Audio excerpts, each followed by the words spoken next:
Are you ready? Can crush us. It don't really get no better than this the podcast that you're looking for if you're really heavy into wrestling. Hosted by the Mark. Energy that's so amazing. Gotta keep it entertaining. Rep the Can Crusher Nation. Yeah, you know what's going down in the ring. Lights out when you hit a ding ding. Knock them out like boom bada bing. Hold it down, you can crown me the king. Got a shout out to the Miz and Duke the Dumpster. We choke slamming everybody. Power driving, hit them with a face buster. Yeah, this the show you need and it ain't no need for waiting. Mark, hold it down for the Can Crusher Nation. All about wrestling and keep it entertaining. Can Crushers Wrestling Podcast. Time to break them, let's go. Yeah. Can Crushers. Yeah. Can Crushers. Let's go. Hi everyone, this is Ringside Rain and you're listening to Can Crushers Podcast. And now, here is your host, Mark the Mark Martinez. Welcome back to another edition of Can Crushers Wrestling Podcast. I am your host, as Ringside Rain said, Mark the Mark Martinez, and this is a spotlight show. And guys, this is going to be a big one. You're going to hear the names Colt Cabana, Davey Boy Smith Jr., Tyson Kidd, Heath Slater, Sheamus, Drew McIntyre, Beth Phoenix, Cody Rhodes. This gentleman that I'm having come on the show today has worked WWE, OVW, World Wrestle Council, many more. A long-time wrestler in the business. Ladies and gentlemen, I'm going to have Charles the Hammer Evans on the show to talk about his career, pro wrestling in general, what's going on today, but that list of names. He has shared the ring on multiple times with each and every one of them. So that is awesome. This is the heyday of Cody being in OVW and Beth being down there. So we're going to get some stories from the Hammer to find out all this stuff. Oh, man, this sit down, relax, pop open some suds, and enjoy this one because I am super excited to have Charles the Hammer Evans come on the show. But of course, we have to do our due diligence first. You guys know that. So let's pay the bills, and then we'll just get right into the interview. First and foremost, where can you listen to Can Crushers? Well, everywhere. You've heard us on the weekly show, just list them off. So we'll give you some. We're on IMDb. We are on Alexa. We are on Spotify, iHeartRadio, Google Podcasts, and don't forget Podurama. Right now we have a link for Podurama that if you sign up for the lifetime membership, you get 50% off that lifetime membership. Podurama is really cool too because it's seamless. You can go from your phone, Apple or Android, to laptop, to Alexa, to it just continues. Boom, boom, boom, boom, boom. And you don't have to go searching for it again. So this is just a really cool app, a podcasting host app that just keeps all of your podcasts together, all your favorites, just boom, boom, boom, slice and dice them, listen to them how you may, and it's really cool. So check out them and all the other ones that you listen. You're probably listening to your favorite run right now, but maybe try Podurama a little bit because it's actually a up-and-coming big one that's gonna be cool. Also, Facebook, Instagram, and Twitter. Make sure you check us out on there. Join the conversation. We're getting set for episode 500 here in a couple, so that's amazing. Guys, make sure you get on board, call in, tell us what you do and you don't like about the show. Give us some congratulations. Whatever you want to do, that would be really awesome. Did you see the new merch out on WWE? Yeah. Monday Night Mommy. It all depends on what announcer is saying it, of course. Well, in our show notes, we have a code that'll take you right to that. Buy some Monday Night Mammy. Buy some John Cena merch. It's a cool thing to do. It's in the show notes, our link. And don't forget, our buddies at Collar and Elbow, Al Snow and the Hooligans, Shats. Oh my God. You can tell it's been a late night. Shirts, hats, hoodies, tees, all the cool stuff that Al Snow and the Hooligans have down at all Collar and Elbow. Go and buy some stuff. And then we have a promo code for you. It's Can Crushers. All one word, capital C in Can, capital C in Crushers. It'll save you 10% off your entire order. And that's cool in a day and age of where you just struggle sometimes. So 10%, that's great money in your pocket. All right, guys, right around the corner, after you hear from Al Snow to tell you more about Collar and Elbow, Charles the Hammer Evans. We're going to hear about his career. Hopefully I can get some tales about that list of names that I said early on in the podcast. Wrestling. A love and a passion we all share. I've started a wrestling brand. The wrestling brand. A brand founded on the aspects of wrestling. Two entities working together to create a product that connect emotionally for people everywhere. Collar and Elbow is the brand. Passion and love for wrestling is the drive. I am Al Snow, and this is Collar and Elbow, the wrestling brand. Hey, this is former WWE superstar Duke the Dumpster Drosy, and you are listening to the Can Crushers podcast. And welcome back to Can Crushers, guys. You heard from Al Snow and Collar and Elbow. Once again, our promo code Can Crushers. Use that to save 10% off of all the great swag that Al Snow and the Hooligans have there. And now, for my guest, guys, you've heard the litany of people that he has been in the ring with, and we'll save that. That's a teaser for Mr. Evans, but we'll get to all that. Charles, welcome to the show. How you doing? I'm doing very well. Thank you, sir, for having me, man. Thank you very much. My teasers don't last long, Charles. I'm a gnat, by the way.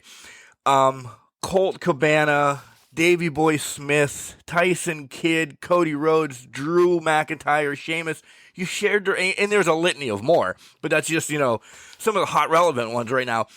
You shared the ring with all of them. What a hell of a career.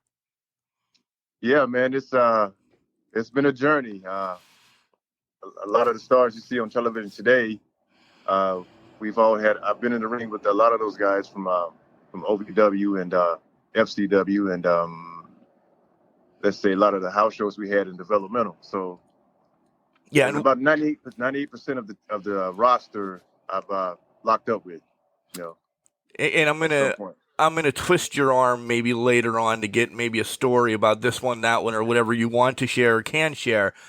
But sure. I love doing the rewind first to find out, who introduced you to professional wrestling? Mom, Dad, Aunt Sally, Uncle Joe? How did you find wrestling as a kid? Well, I'm glad you asked that, man. Well, first of all, my parents, they're no longer with us. They're in heaven now. But my parents, when my parents were dating in high school, they would go on dates to go watch the wrestling shows. And now I'm from the South, so it was a different time frame, if you will. So it was segregated, and then my parents were older, but they still would go. And once they got married and my brother and I were born and we became of age, my parents would tell me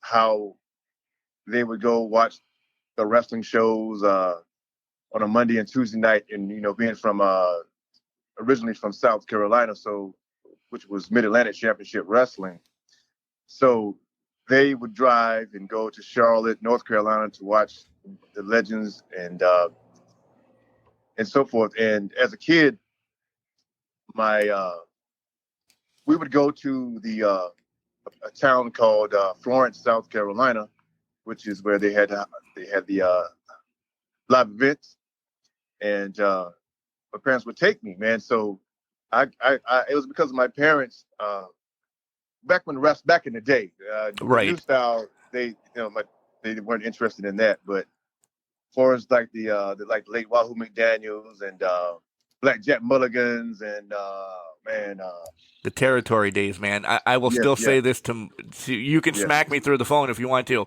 Those are still my favorites. Those are still, Likewise. I love them. I'll go back. Don't get me wrong. I watch wrestling today because I have a podcast and everything. But you say, hey, do you want to just watch wrestling? I'm throwing the old school stuff on. All the time, man.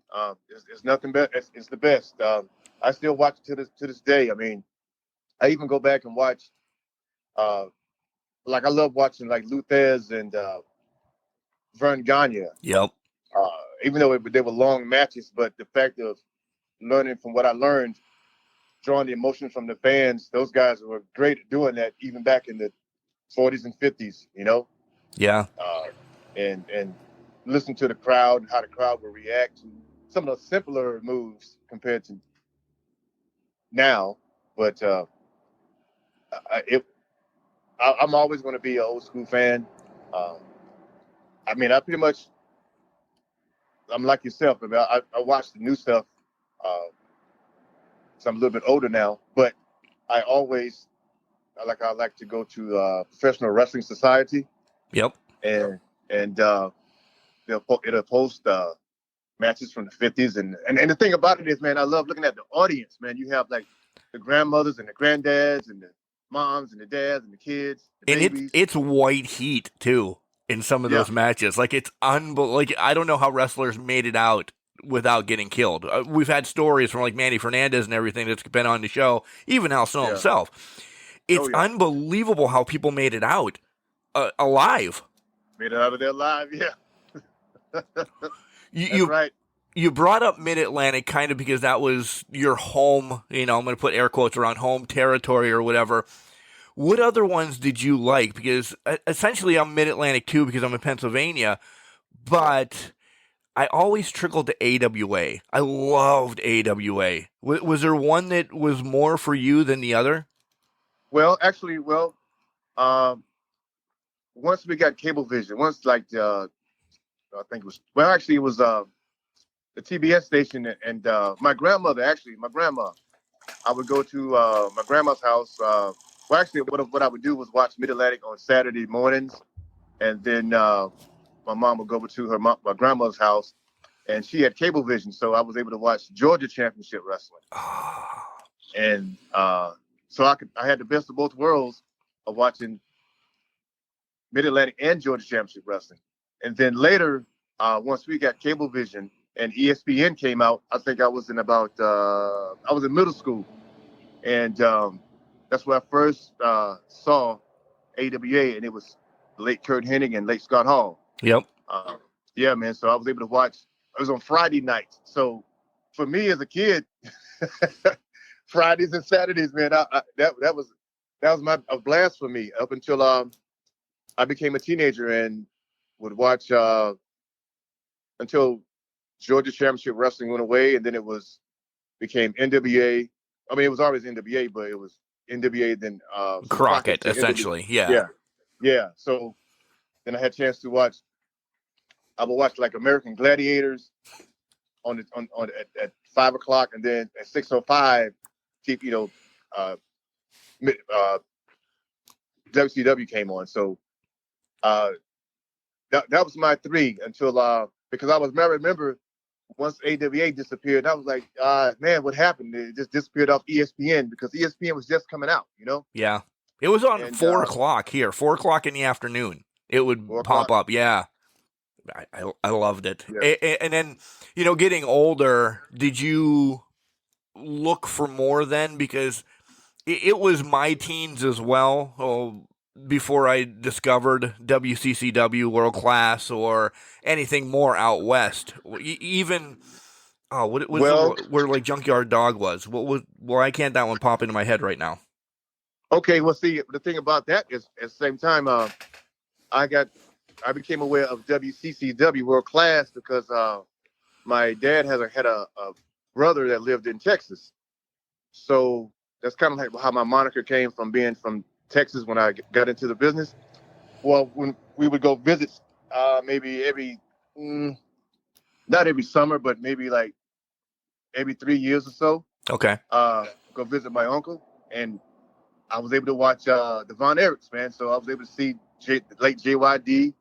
So the thing is, watching him on television while I was visiting in Texas and watching him back home in South Carolina. So I was like, how can this guy be on both Right. all the channels? He was that popular, though. He was the man. Yeah. Oh yeah, definitely, man. So watching some of World Class and seeing Flair work there, I was able to become familiar with. I didn't understand what it was, what territories were, but now later on I realized, okay, it was the reason I was able to understand because I got to see all 4 different territories of wrestling, which was a predecessor to me getting in the business, and it was all through like my parents, So ironically, my parents kind of got me into it because they were fans of it, and I think I had an aunt. She was a big fan of the Briscoes, and then they hated the Andersons. Of course, you had to, right? You had to. Yeah, man. Growing up, I've learned to love Arn now. Arn was just unbelievable. Yeah, he's a great man. I had nothing. When I was under contract and doing some loops, he didn't agent any of my matches, but he always gave me a critique about what I needed to do. And I respect him for that because he spoke highly of me and said that once, I was a nice guy in the back, but once we had to get in the ring and turn it on, he knew that I was a killer if I had to be. Nice. And I always respected him for saying that about me. I really did. So wrestling essentially was just in your blood from when you were born. To wrap that up gently, it's just been you. We named a ton of people, but who did you kind of trickle over as some of your favorites? Because, everybody growing up, the Hogan, the, Macho Man, Owen, kind of some of my favorites. Yeah. Who did you love as a little hammer, I guess? There you go. Well, as a little hammer man, I was a big fan of Steamboat and the late Jay Youngblood. Yep. I always liked Black Bart, Sam Houston. As a matter of fact, I remember my let's see, before Black Bart and Sam Houston. They came to. I never forget it, man. I was watching them on television, and then the subtitles came across coming to Bennettsville, South Carolina high school gymnasium, and blah blah blah blah blah. And Black Bart came across, did his promo, and said what he was going to do to the scrawny young Sam Houston. And man, I got a chance to go watch those guys at when I was in middle school. Well, before I got to middle school, but they were at the high school, so I got to see live TV at my high school. That I still remember that to this day, man, because also with the Rock and Roll Express and whatnot, and having to get a chance to work with Robert Gibson once I got to OVW, and being able to see the same guys that I watched on television, well, a few of them that were still involved and still training. Let me see, man. Like, actually, this is ironic. Most of the guys that I liked as a kid, I had a chance to get some training from them, like Dory Funk Jr. He was the first guy to really show me, other than just have me come to a school and show me. It's one thing you can show a guy a move, but to explain to him why and how to do it properly. Dory Funk, I still to this day do arm drags and a headlock takeover the way that he showed me in the year two, what was it? 2004, I think, when I went to his school for a little while. So, which is similar to the way that Dr. Tom Pritchard teaches you how to do an arm drag and headlock takeover. So it all transitioned from some of that same training, fine tuning me until I got to OVW. Is Is it surreal, actually, because I've never got this. I'm a baseball fan, so I always trickled, like, Vince Scully was one of my announcers. I love Tony Schiavone.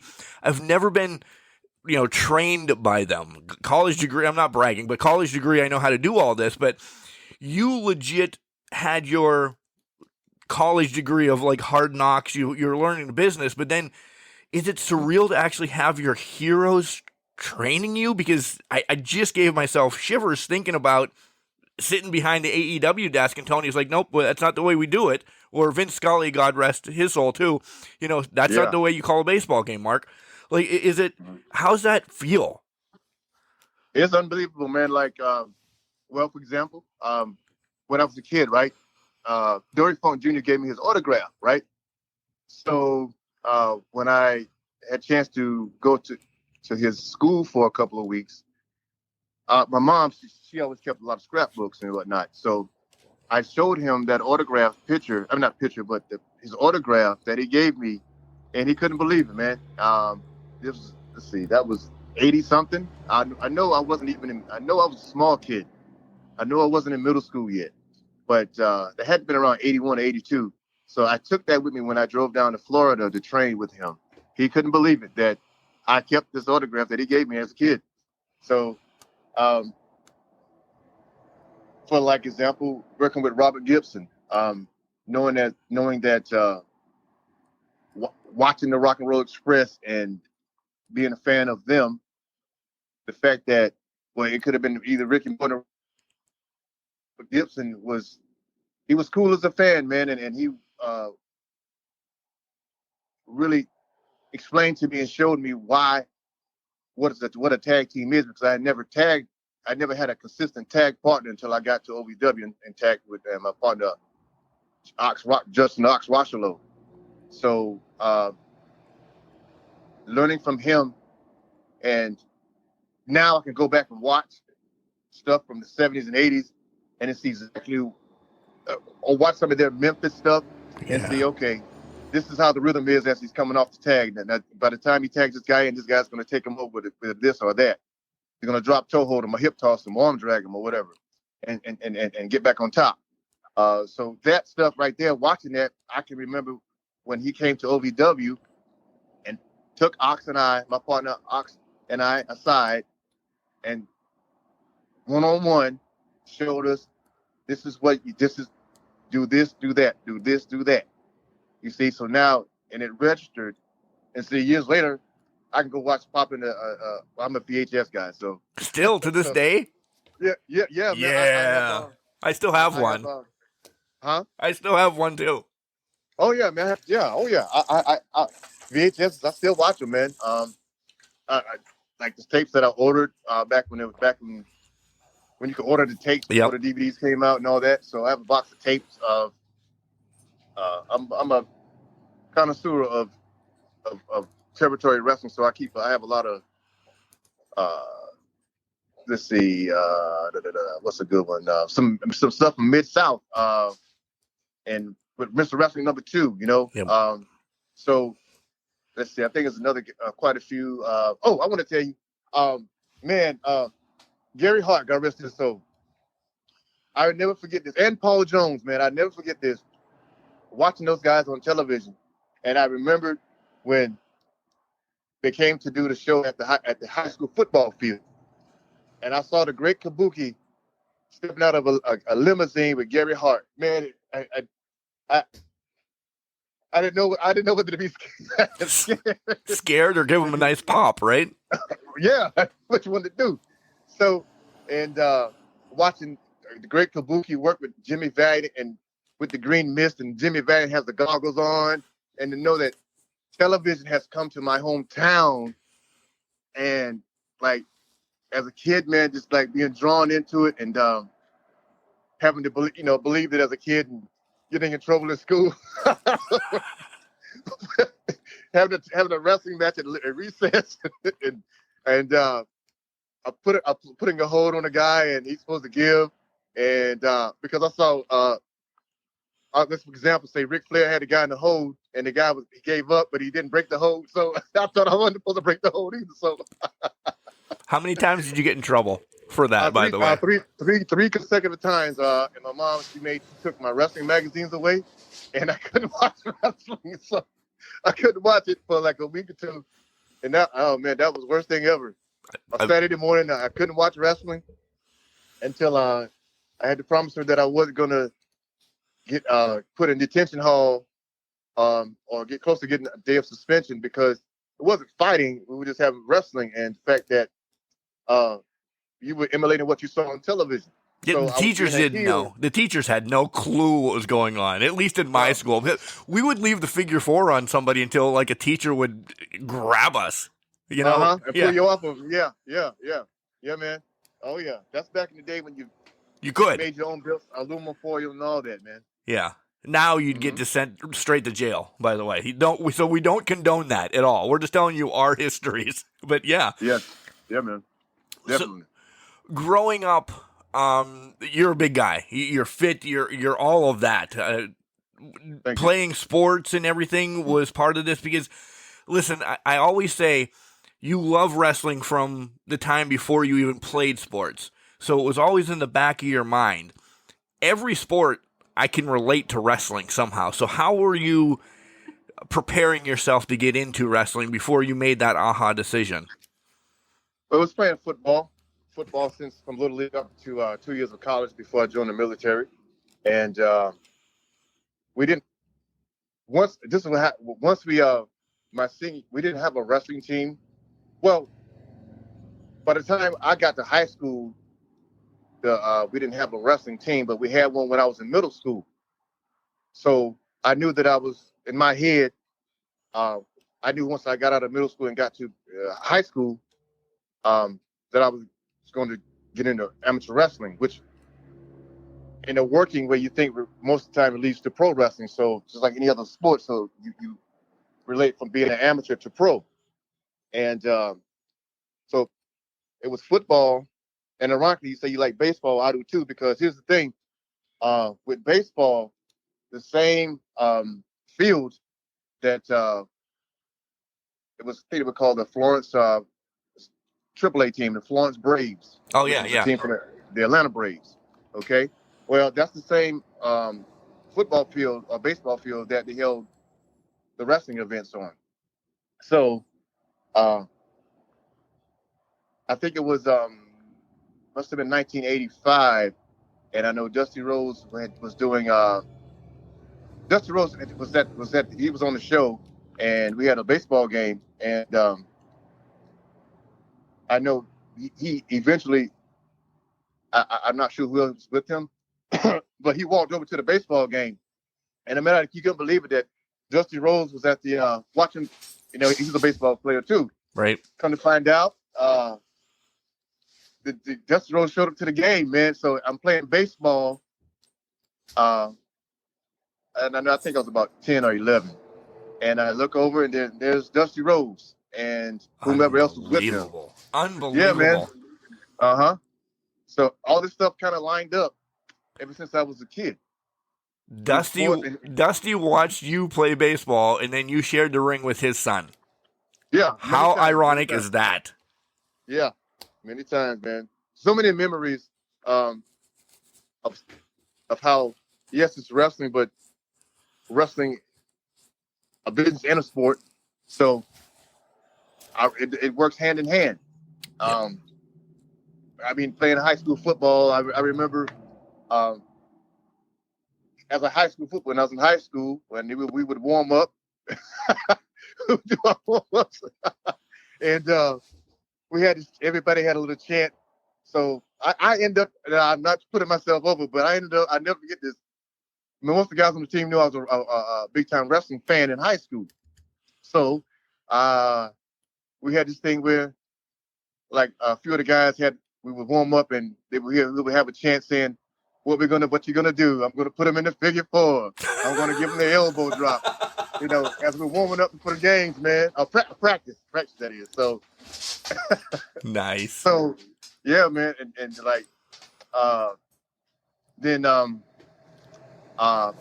also once I know I was a senior, and Wahoo McDaniel it was an independent federation.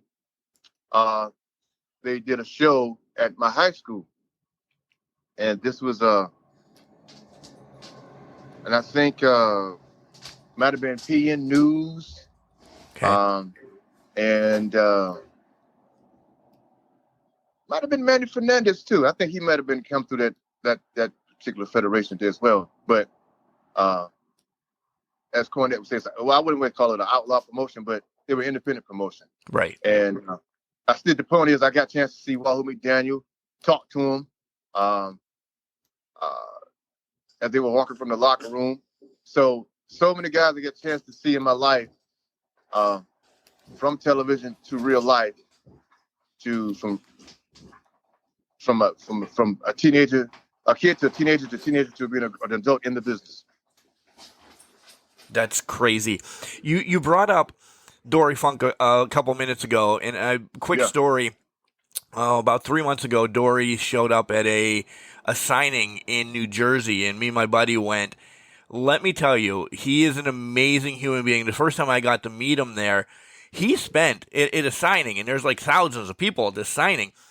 If he didn't spend 5 to 10 minutes with each person, just getting to know you and just wanting to know why, who, what, he was putting on his own podcast, essentially, just learning about his fans.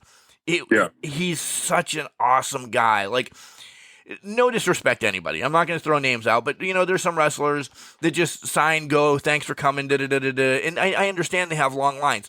Dory didn't care if he was still there today signing because he just wanted to talk to people. Yeah, genuine man, yes. He really is.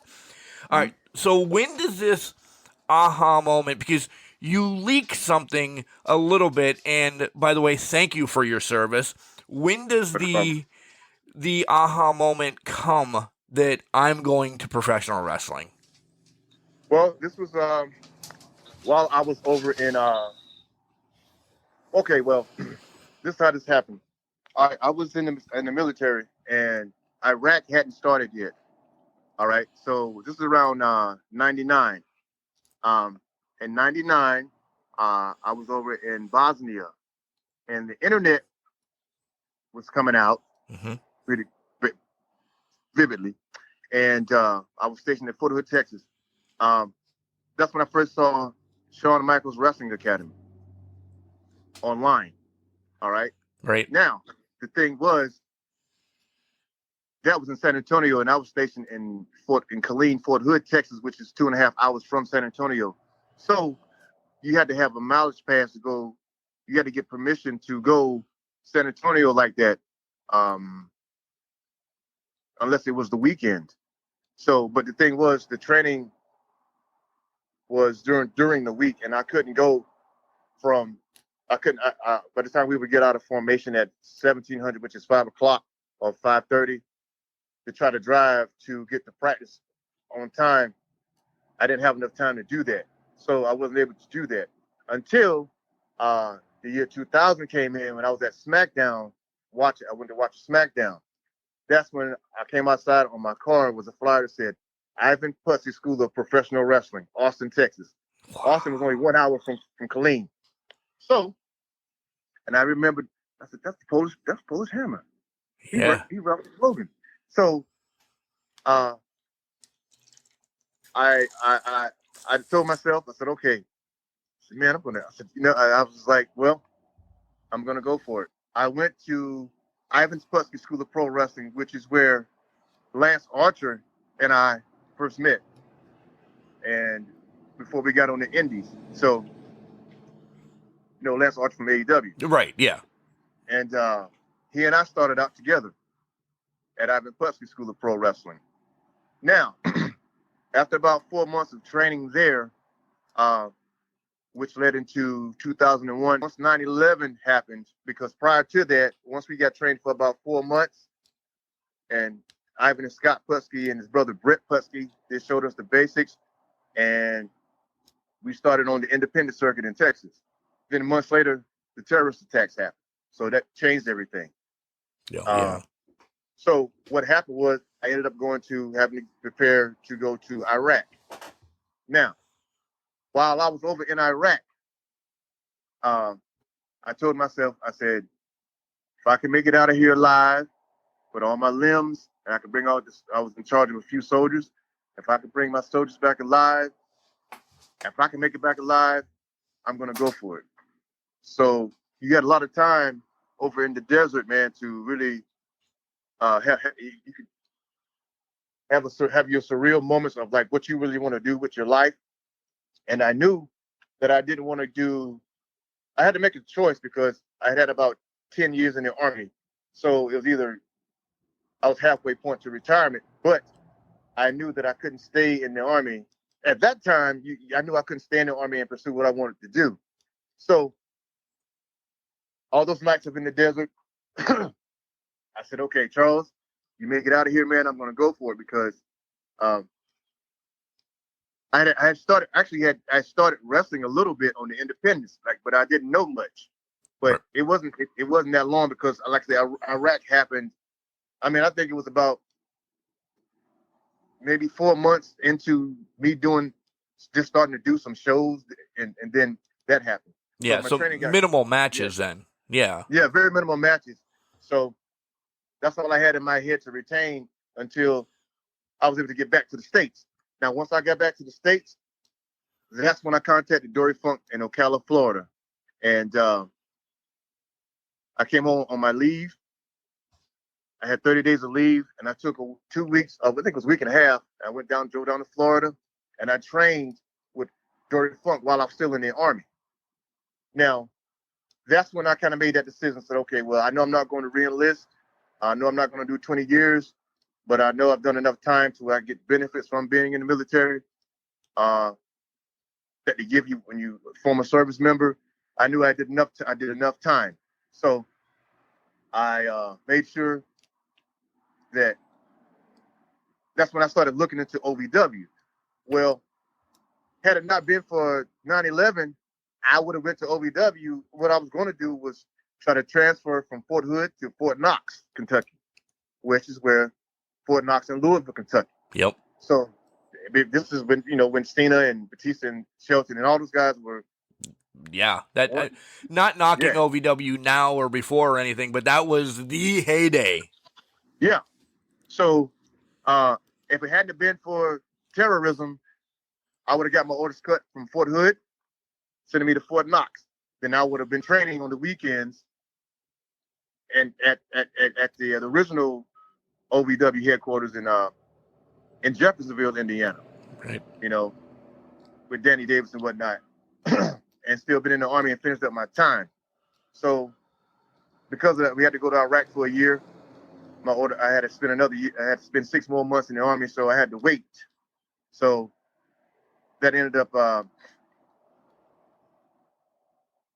surreal moment, but those were my surreal moments, but I had to wait because I was in the military. So once I got a chance to finish up, leading up into that, I had 60 days leave time. So I had 2 months of free time. Luckily enough, the OVW was doing the tryout camps.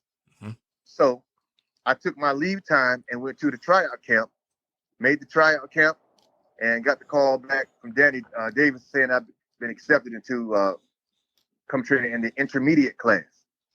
So that's how I ended up going there. But had it not been for 9/11, I would have been there earlier. So normally, and it's not a knock on the kids today or anything, but they have not been in the military or anything. But I'm still going to ask you this question.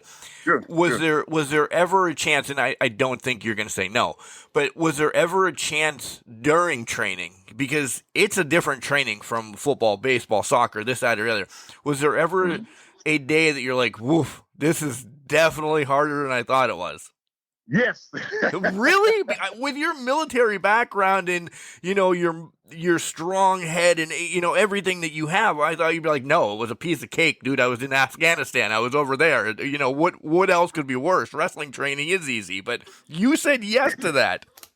Yeah, I said, because what it was in the military, well, you're in the military, but you're not used to running the ropes, So, yeah, no kidding. doing those type of drills. So I had a few moments like, man, oh man, but coming back sore and like, well, when I took my first body, once the initial training I got from wrestling, like I said, I was still active duty, so I knew I wanted to do it, but also knew once, being over there in Iraq, it did make you tougher mentally, and I was determined. But your body will tell you one thing, but I was like, man, I never really second guess myself. But a few days, I was pretty sore and like, oh boy, this is man, It's tougher than I thought, I'm watching it on Yeah. TV all the time, and they're doing it fluently, and, bigger guy. So Yeah. was running the ropes, because there's something that every wrestler has an issue with. Maybe the storytelling, the running the ropes. It's not right to throw yourself down on a mat. It's just not logical. What was your toughest thing to grasp onto in the whole training of wrestling? That would be, I want to say, learning how to throw strikes, because a couple of times, you will get punched in the mouth once or twice. Yep. I've seen it. Yeah. Yeah. So like to say, it's not ballet. So let's talk about your first match. Do you have that on VHS anywhere? Do you go back and watch it? What do you think of it? I want to throw it in the trash can because you won't believe this, man. My very first match, it was we had about 3 months of training from Ivan, and we had to do a semi match to finish his school. But he wasn't against us doing going and do shows on your own, but he would say, hey, you guys be careful because you guys are really green. People try to take advantage of you. Well, I'm super duper green, and I go do a show in it was in Austin, Texas, and my very first match was, believe it or not, a hardcore match. How the heck does that happen right off the bat? Unbelievable. No, I'm telling you the God's honest truth, and it was in a bar, right? It was at a bar, downtown Austin at a bar. Some guys had a promotion, and you just trying to, you just, at the time you're hungry, so you just want to get in there. I worked with a guy, and he told me, say, man, he comes walking out in the dressing room. He has a chair with barbed wire on it, and I'm finding out this is the guy I'm supposed to be wrestling tonight. And he said, hey, man, I'm a hardcore guy. I never forget. He said, hey, man, I do hardcore. And I was like, what? You do what? I've What? never, what are you talking about? Go ahead. Yeah. And I was still active duty in the Army. So I had to be careful. See, it's not like it is today where guys can have the leeway where society is, they push for, or like you want to use it for America's Got Talent, for example. Well, Hollywood is really behind the military, helping guys and females pursue their dreams. Well, back in the day, that wasn't the case. Yeah. So I had to watch my back. I couldn't do any and everything because I had to go to formation Monday morning, Yeah. and go do my military job. So my first match was a hardcore match. Man, this guy beat the living crap out of me, man. God, I'll never forget that. He was hitting me with that damn thing. And I have a lump on my back. It's still there now. It's a knot where the guy, he hit me with the chair. Later on, I found out, well, he really didn't know what he was doing. So he was just as green then, probably. No disrespect. Yeah, later, he was just as green. So I guess to answer your question, that was the moment where I say, or if you want to say what was tough for me, making that decision to have my first match. And I'm like, man, I'm going to put this on tape and show my parents this right here. They're going to think, what in the world? So I'm glad you brought them up because that was actually my next question. When you tell your parents, you've had your aha moment, you come back, you do matches, you get in with Ivan and everything, you're like, hey, Mom, hey, Dad, I'm getting into wrestling. What do they say? They're like, you're crazy, right? Well, my dad said, well, let me see. My mom goes, are you sure you want to do that, son? Yeah, you're your mama's little boy, of course. Yeah, son, you sure you want to do that? And my dad was like, well, you're strong enough, you've been lifting weights and everything. You don't let. He was like, you've been lifting your weights, and make sure you get in there and do something to them. Don't let them just beat you up. And he had enough. Dad's like, don't let me down. Don't take my last name. So, needless to say, I remember I showed them that match, and boy, they were great day. So, but that was a few years later after I had already been around for a while in the business. But they did get a chance to watch me wrestle out of North Carolina on an independent show, and they came to watch me when I was under contract, and I had a chance to work with Chavo Guerrero. I was on a loop with Chavo Guerrero, yep. And what a learning time that was. And my dad, I never forget. I asked him. I called him after because we had to fly out to somewhere, and I was still in developmental, but I was on the road and doing the dark matches. And my dad said, I said, Dad, what you think about the match? He said, well, when he did that thing to your leg, son, you was it seemed like he was hurt, but you made it. You gave it back to him when it was time to get your retribution. Right. In other words, I was selling, but it's time for me to make my comeback. I made a good comeback on Chavo, and he sold for me. And my dad really believes that I was kicking his tail like he was doing to me. So I had to be a babyface that night. Right. Also, when I was on it, back up a little bit, my mom, she was like, well, do you have to be a bad guy? Yeah, Mom. That's always a mom for you. Do you have to be the bad guy? She said, well, why do you have to cheat so much, son? That's part of the job, Mom. Because it's fun. It's fun being the bad guy, right? Yeah. It's great to be the bad guy, man. You get to tell, you get to lead the match and tell the guys what to do in the ring. So they enjoyed watching me work with Chavo Guerrero, and that was in the Coliseum in Florence at SmackDown. So they enjoyed They enjoyed it. It's only just my first match. They weren't too crazy about that. Neither was I. Well, yeah. Here you go. Hardcore match, your first time up. Yes, sir. My very first match outside of getting trained by Ivan, hardcore match, and I had no idea what I was doing. What I'm thinking in my head, well, this is what they do on ECW, man. I'm not. This isn't what I signed up for, Ivan. Signed up for? Yeah. So you've had a couple different, you want to put air quotes, gimmicks or, names or whatever, but you stuck with the Hammer essentially. Is that a callback for Ivan? And like people that don't know who you are or haven't, watched some older OVW stuff, like who are you? Who's your gimmick? And I hate to use this word, but I do every podcast. Because in wrestling, gimmicks are stolen, and I don't mean stolen, but borrowed, some of this, some of that, some of this.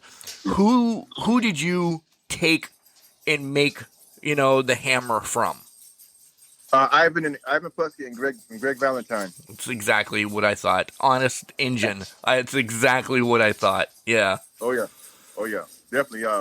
But one reason my dad, he was a fan of Greg the Hammer. So, and I always wanted to make sure that it was something synonymous that fit my personality, and if I could use it as a part of a finish or just to help get me over, that was it. So definitely Ivan and Craig the Hammer.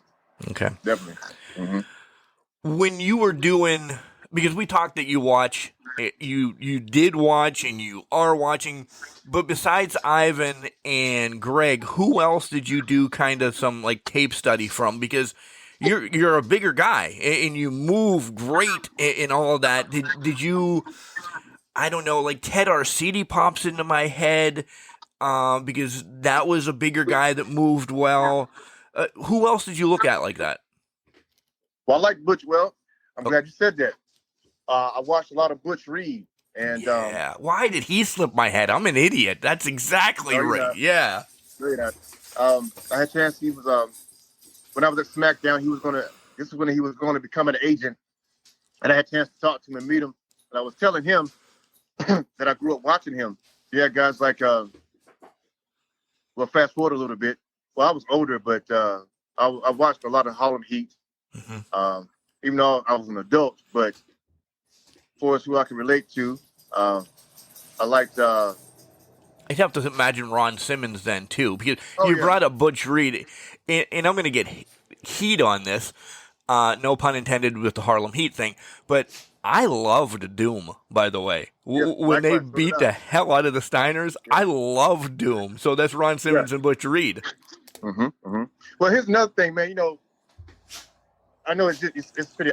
It's not just a bad thing, but being a black man, I had white guys that I like to watch, but it's the same thing if I was a Mexican man, and I would be attracted to Mexican wrestlers, or if I was a white guy, I Right. would have a particular white guy that I like. So you see what I'm saying? So Yeah. as soon as I saw any black talent, black wrestlers on television, and if they could do anything, that's who I was attracted to. It's an older guy, but I loved watching Rocky Johnson when he was Sweet Ebony Diamond. Yep. You know, and well, I'll be honest with you, because as a kid, I didn't see any black wrestlers that wore masks. So, and to see this black talent wrestler with a blue mask on and built like that and could move like that, I was attracted to that.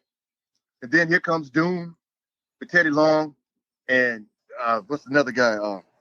Ice Train.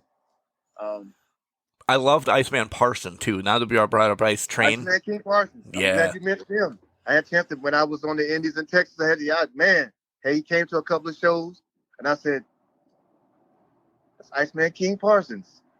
And I remember watching him Yep. when I would come visit my uncle in Texas. World class. Oh, that was a question that slipped my head. When you went to Texas, did you get to go to the Sportatorium at all? No, we went to the Dallas Memorial Stadium for a couple of shows, but I didn't get a chance to work or go watch any shows at the Sportatorium because it had stopped. It was on the tail end. Yeah.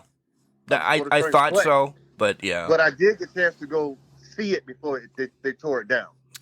I'm jealous. I still wanted to go down and just stand on the ground. Like that's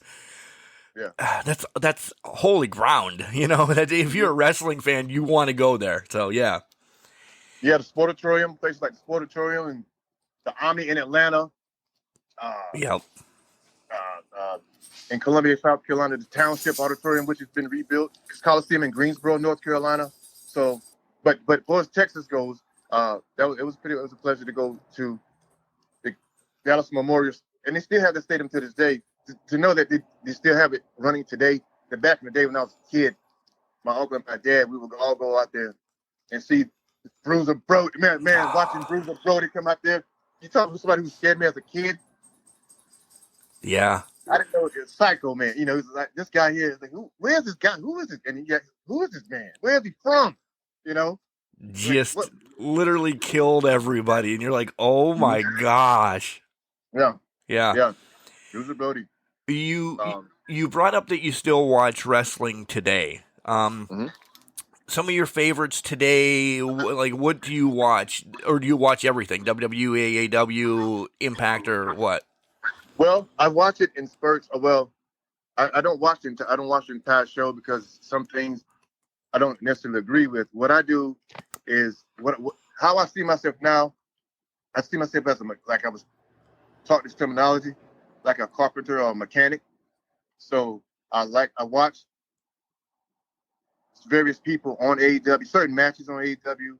I'll watch certain matches on Raw, SmackDown, and really, as far as Impact goes, which I would really, if I had the opportunity, which I am looking for that, to be able to work on Impact because it's such an open canvas. It really is.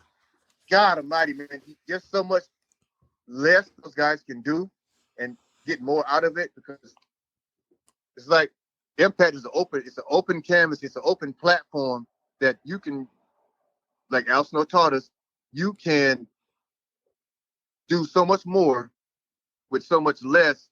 And being the magicians inside of the ring, you tell the people what to do, not the crowd tells you what to do. Right. I'm not a fan of that, and not a fan of that. And for example, switch it over to when like say Bianca Belair and Io Sky was working in Puerto Rico, right? Well, and I was like, man, damn, if this girl would have known, if she would have had the experience of working in Puerto Rico prior to that, she would have known what to do in that match how in Puerto Rico they're switching on you. They want the crowd switching on you. They like the heels to be the babyface to be the heels and the heels to be the babyface. Yeah. The double switch, essentially, yeah. Yeah. And luckily enough, because having a training from Rip Rogers and then having to go chance to work in Puerto Rico myself, I was like, man, if she would have known what to do, or if they would have let her do it, they would have rocked the house, man, because the people, as you can see with that pay-per-view, Puerto Rico, it's known for its style of wrestling, but when you have worked there or have experienced, when you've had a chance to live down there and work in Puerto Rico, it's no problem because you can easily switch your match and switch from heel to face and face to heel. Easy. So you can see how when someone's not used to that and they're used to getting cheered instead of booed, and then once they get booed, it kind of razzles them a little bit. Yep. Well, if they have the experience of knowing how to work as a heel in that type of audience and still get your match over and still put your opponent over and still do everything you need to do, you have the experience doing that. But to answer your question, man, I like watching NXT. Well, I watch NXT to a degree. I watch NXT to a degree too. I loved how you stopped right there. Yeah, because it's like, wait a minute, guys. Like, look, wait, okay, I understand. And this is my thing, because this is what was told to me as a developmental talent.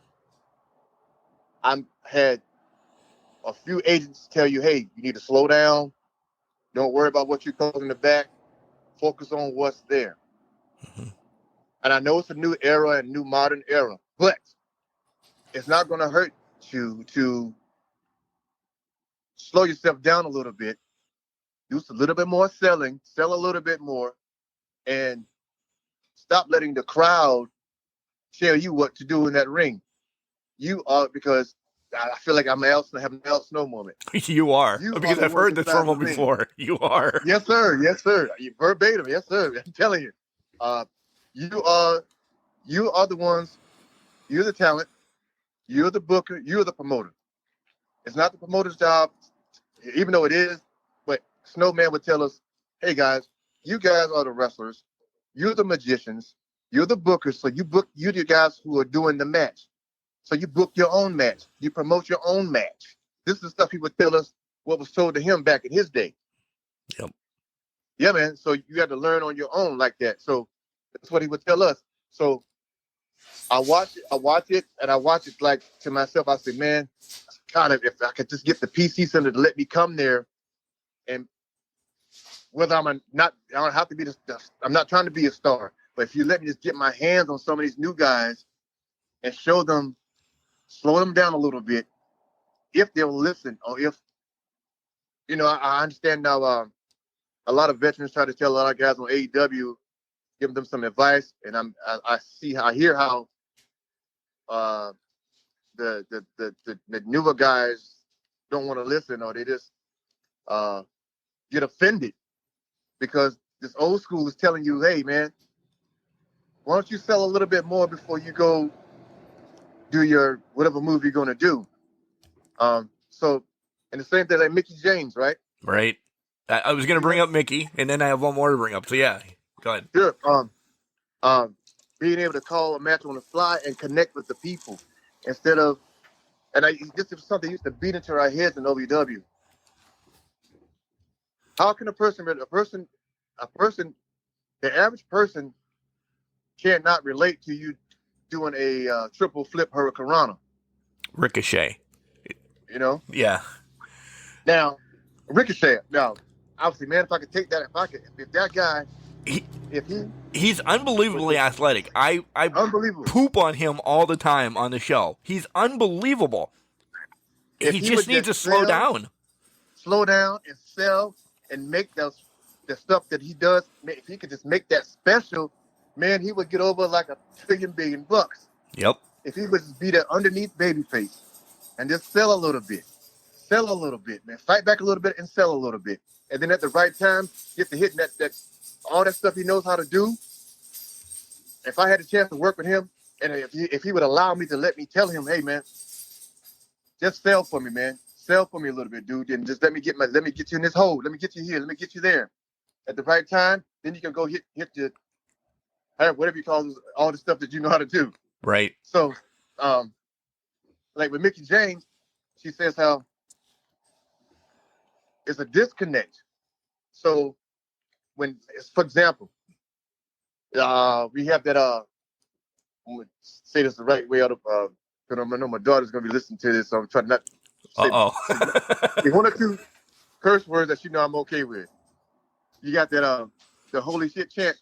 Right. You know, holy shit. Like when a guy screws up, well, the fans got so conditioned to seeing so much acrobats that as soon as the guy or female makes a botch, then here you go with the holy shit. And like, that's so stupid to me because I can't stand the fact that the talent doesn't know, okay, well, we wouldn't have that chant going on if we slow down a bit and maybe before we went for that big move, the guy that he keeps cutting me off. If I'm trying to go for my moonsault, but the guy cuts me off. He cuts me off. He won't let me get it. But then I get up. I finally get to the top rope. Then I hit my moonsault. Then boom, the place goes crazy. Yeah, you don't have to worry about it. Match over then. You get the loudest pop of the night then. Yes, sir. Yep. Now, these things I learned from years of being from still being a student of this thing and a fan of it. Like with all your dives, I mean, I'm like this. I would tell a guy, for safety reasons, because so many guys blow out knees, trying to catch a guy. And I heard Cornette say, if you're trying to catch a 50-pound man flying through the air, that's velocity, that's elbows, that's knees coming at you. Mass times weight, the whole it's like the whole physics thing that it's not just 240 pounds coming at you. Yes. Times maybe put 400 on there coming at you. And I see a lot of guys do it. Some guys are cool with it, but me personally, I don't really like that because number one, it's been done. It does so much. It's done so much, and you really lower yourself when the crowd already knows that. Okay, you and I are here. I'm sounding like Al Snow again. You and I outside the ring, just grabbing each other while we're waiting for Jim Jones to come do his flip flop on us, and then we all fall down. Well, like Rick Rogers would say, well, isn't that a high impact move? Then why doesn't somebody sell? Yeah. Shouldn't you sell if you're going to do your high risk? Shouldn't you sell? But no, you jump right back up and go, yay. Right. And then you got guys, and the two guys are laying on the ground on the mat. Well, what are we doing? So, I'm not a fan of that, and of that. If you do want to high fly and be a diver, man, it really should mean something and not done every single match and every show. Agreed. Agreed. And people really think on Can Crushers over the last, close to 500 episodes, they're like, man, Mark hates Ricochet, because that's always the first person I think of. He's awesome, but he's the one that just does everything. And he just, as you put it, and I'm agreeing with it, slow down and sell more. And I think you could be that guy that we would all go like, "Oh my God, he's amazing." So yeah. See, that could be his thing, because if the people and the audience knows, okay, he's this extreme acrobat, well, a good bad guy, a good heel would come in there and shut him down, Yep. prevent him from getting the opportunity to hit his whoopie-doo. It does a thing where you watch when he works with Logan Paul and Ricochet runs and flips off the ring. I say to myself, I said, dude, I know you're going to mess around and do your flippy-doo and blow your knee out. It's a millimeter away from doing it every time, right? Every time. I DVR'd that and I slowed it down. I said, man, all it's going to take is one little tweak. Oh, there goes the ACL. There goes the MCL. Yep. On the other hand, or you can just get out of the ring like a normal person, save yourself, because like with the moonsaults outside of the ring, I'm not a fan of those, man, because it looks cool.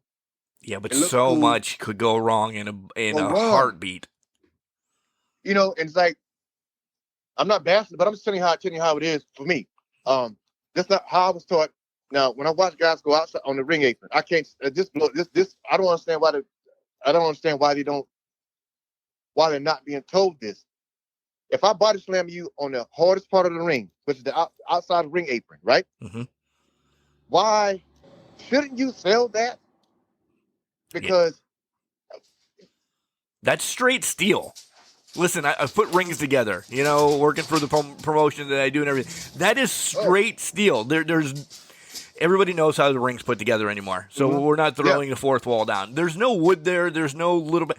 That's just because the padding doesn't go that far. The wood is tucked underneath the steel. You're getting body slammed on a 90-degree angle of steel. Steel. Speaking of that, and I watched Darby, and I heard Snowman say this, but I'm saying because I'm my own man. When I watched Darby Allin and Swerve Strickland, I stopped. I turned it off. I said, "You got to be kidding me that this dude just took a dive on the ring apron. He's half-ass selling." I said to myself, "Oh man, damn dude, why can't you just sell that? Why have we gotten to the point where a bump doesn't mean anything, but the bumps inside the ring don't mean anything, but we'd rather go outside on the ring apron and DDT each other, drive our shoulders through the hardest part of the ring, and then no selling." Yeah. I think, well, first of all, I'm not going to do that. And to me, you can sell a hip toss like you just broke your back. Or you can sell an arm drag like you just broke your back. The point is the art of selling it. And fans know that, okay, these guys in the ring don't know, I want to say what they're doing, but they don't know to make the outside of the apron mean something. All the stuff outside of the ring. See, I got trained through Rip Rogers, man. Anything you do outside of that ring is supposed to mean that much more. Yeah, times 10. Times 10, man. It's like there's a guy named Jack Lord. I listened to him on the podcast. Jack the Bomber Lord. Yep. He said, when a big man, if you got a big heavyweight, when a big man does a splash outside of the ring, it should cause a tidal wave throughout the entire arena. Mm-hmm. Everything is just like the old school wave. That's what's supposed to happen. God forbid a big man goes to the top rope. I know these big guys. I know they can do all this stuff as a 300-pounder. Different breed of athlete, that's cool. But guess what? It means more when you work like a big man and put over the big man stuff. Unfortunately, some of the guys nowadays want to do same stuff. Little man stuff is the big guy. I'll say those big words. Guy. That's not the Hammer saying it, so don't throw him heat. But there's no reason. And listen, I love him. I know him personally from the Pittsburgh area. Yeah. I don't think Wardlow should be jumping off the top rope. Nope. Not at all. He didn't do that stuff in Pittsburgh. Maybe once, maybe twice. But it's not every day. He just beat the snot out of people here. Mm-hmm. That's what he should still be doing. And that's why I think sometimes he doesn't connect. Well, I can say this now because now I understand it. But sometimes you can tell these guys either they understand what you're saying and get it, or they let the pride and I don't want to get my shiz in anyway, gets in the way. So they haven't learned the business aspect of this. Now the people at the veterans are telling me, yes, I'm a very acrobatic 300-pound man, but what are they going to believe more? If I put this guy in a bear hug and have him selling like Shawn Michaels would sell, Yep. or I do my splash and he kicks out on me on 2. Right.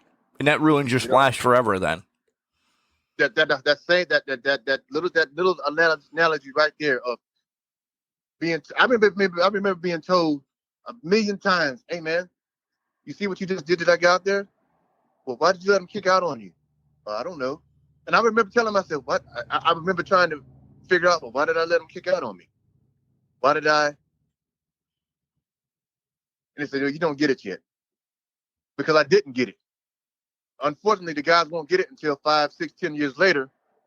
Oh, okay, that's why I don't want him kicking out on my stuff. That's why blah, blah, blah, blah, blah. Because once they finally get it out of their system of getting their stuff in, because you think that's what you're supposed to do, because you're letting the audience tell you what to do. Dictate the match, yep. No. And it's dictating the matches and trying to take a hostage takeover. The crowd wants to take over the matches, take over the shows. No. Butch Reed told me this before. He said, "No, man." He said, "No, put them back in the hole. They don't tell you what to do." He said, "Hell, they don't tell you what to do. You tell them what to do." I never forget he told me that at SmackDown. Put them back in the hole. So what did people chant boring? You know what you're doing in there. They're not inside the ring. Right. So, and it's a lot of it because a lot of it's easy to get into the business now and easy to just think that's what you're supposed to do, which is because you're watching other guys do that. But see, very seldom you'll see a guy who breaks his own pin count. And see, it took me a while to read Rip Rogers' book on pro wrestling.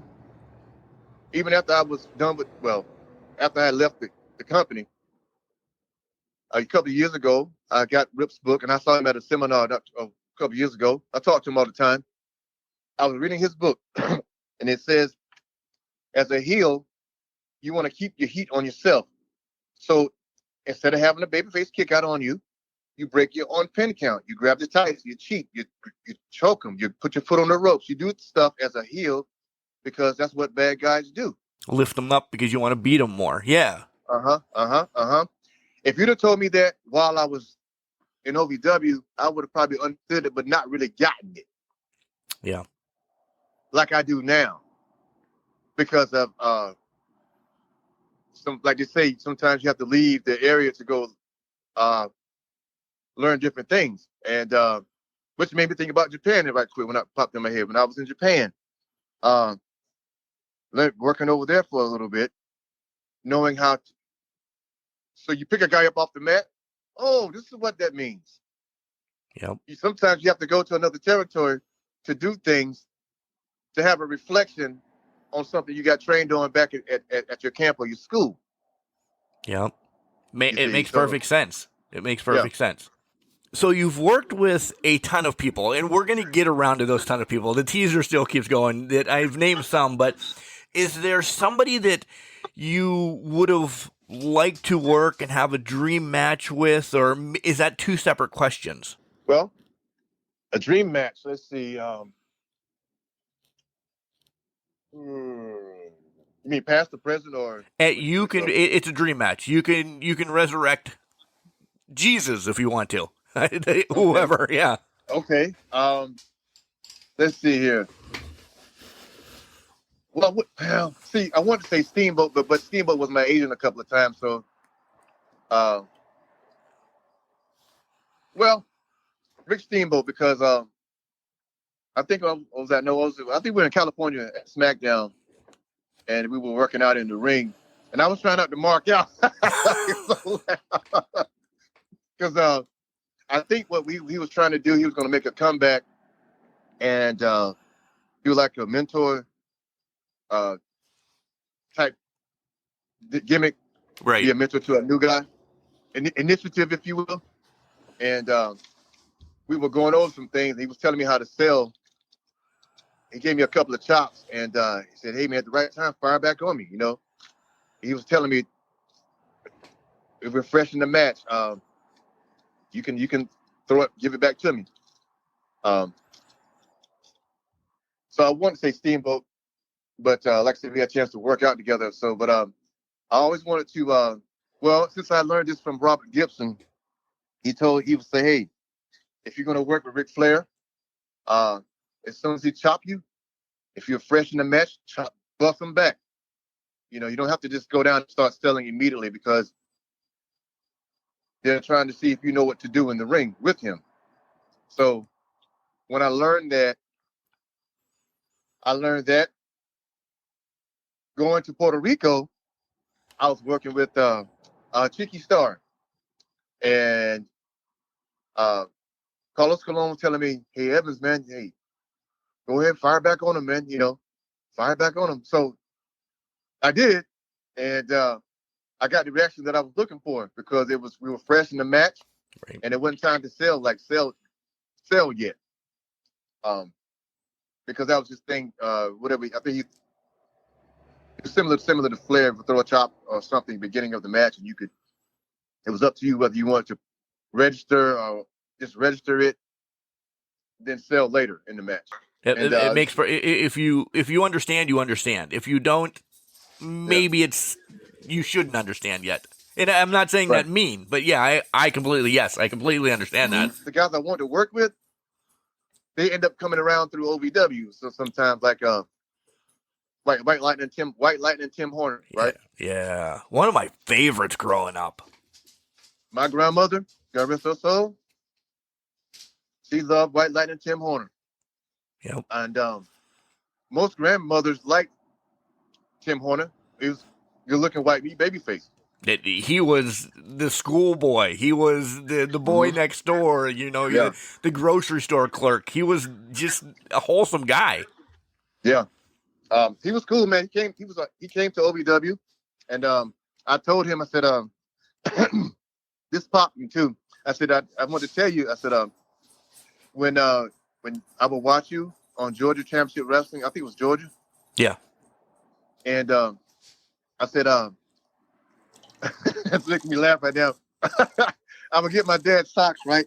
And I'll get my dad's socks and I'll pull them up to my knees. And if my parents were alive, they'll tell you. So what I would do, I would go get my dad's socks and stretch out his socks to hit my knees, and go get a bath towel and clothespin. That was my cape. And so I was his tag team partner. He was White Lightning Tim Horner, and I was the Brown Bomber. I'm picturing this with the picture on the thumbnail right now. By the way, the one that I sent you earlier today. Jumping on my parents' bed, my grandmama's bed, because she was cheering for Tim Horner. So in my little childlike head, so I forgot to tell you that, man. I would do, yeah. And anytime he would show up, get him, Tim. I can hear my grandmama now. And that would be his tag partner, the Brown Bomber. You know, so that's a great memory. That's amazing. Kid, so you know, it's just the pureness of the heart. Like, okay, well, I know he's a white man, but I know I'm a black kid, so he seems that he's cool with black fans. Love him, so I'll be his tag partner. So I told him that when he came to OVW, man, he cracked up on that. He thought that was the funniest thing. Yeah. I said, yes, sir. I was your tag partner, the Brown Bomber. I was about 8 years old on television. On television. Yeah. You know, hoping that he could tag me in. But I was a smaller kid, but the Armstrongs. Yeah. I'm glad you asked me about the dream match. Once I got into business, right, I always wanted to work with Brad Armstrong, man. Yeah, he was something special. Man, Very if you've never seen a watch Can Crusher Nation, just go out and watch any Brad Armstrong match. Unbelievable. Mm-hmm. Mm-hmm. Did you get to meet him? No, I didn't meet. I didn't get to meet him, but I met not him, but Scott. Yeah. He refereed a few of my matches. As a matter of fact, when I was working with Super Crazy and it was Super Crazy and Chavo, and his brother Scott was telling me a few things, a few pointers, because he knew I was new coming up. They was taking a look at me from the school, from OVW, so he had a chance to meet his brother Scott and Road Dogg. So, but I never got a chance to meet Brad. In 2008, by the way, I've saved this till now. In 2008, I've seen you. I saw I forgot to tell you, Jerry Lawler. Oh, Jerry Lawler. Okay, yeah. Okay. Yeah, I worked with him. Yeah. Oh yeah, we're gonna get to some of those. But in 2008, you were doing a loop. You use that word, so I think I'm cool now enough to use that. You were doing a loop with Kenny Dykstra, and you were in Johnstown, Pennsylvania. That was, I believe, off the top of my head, Punk. It was a ECW/WWE SmackDown house show, this, that, and the other thing. Punk was champ. Edge was there. You worked Kenny Dykstra that night, essentially. How was working Kenny? Smooth. I'm glad you mentioned that. We worked 3 nights in a row on that loop. Smooth as silk. I mean, his placement was so good. We didn't have to call anything in the back. He knew what he needed to do, and all I had to do was just show some fire and be that hard-nosed baby face. He made my matches so easy.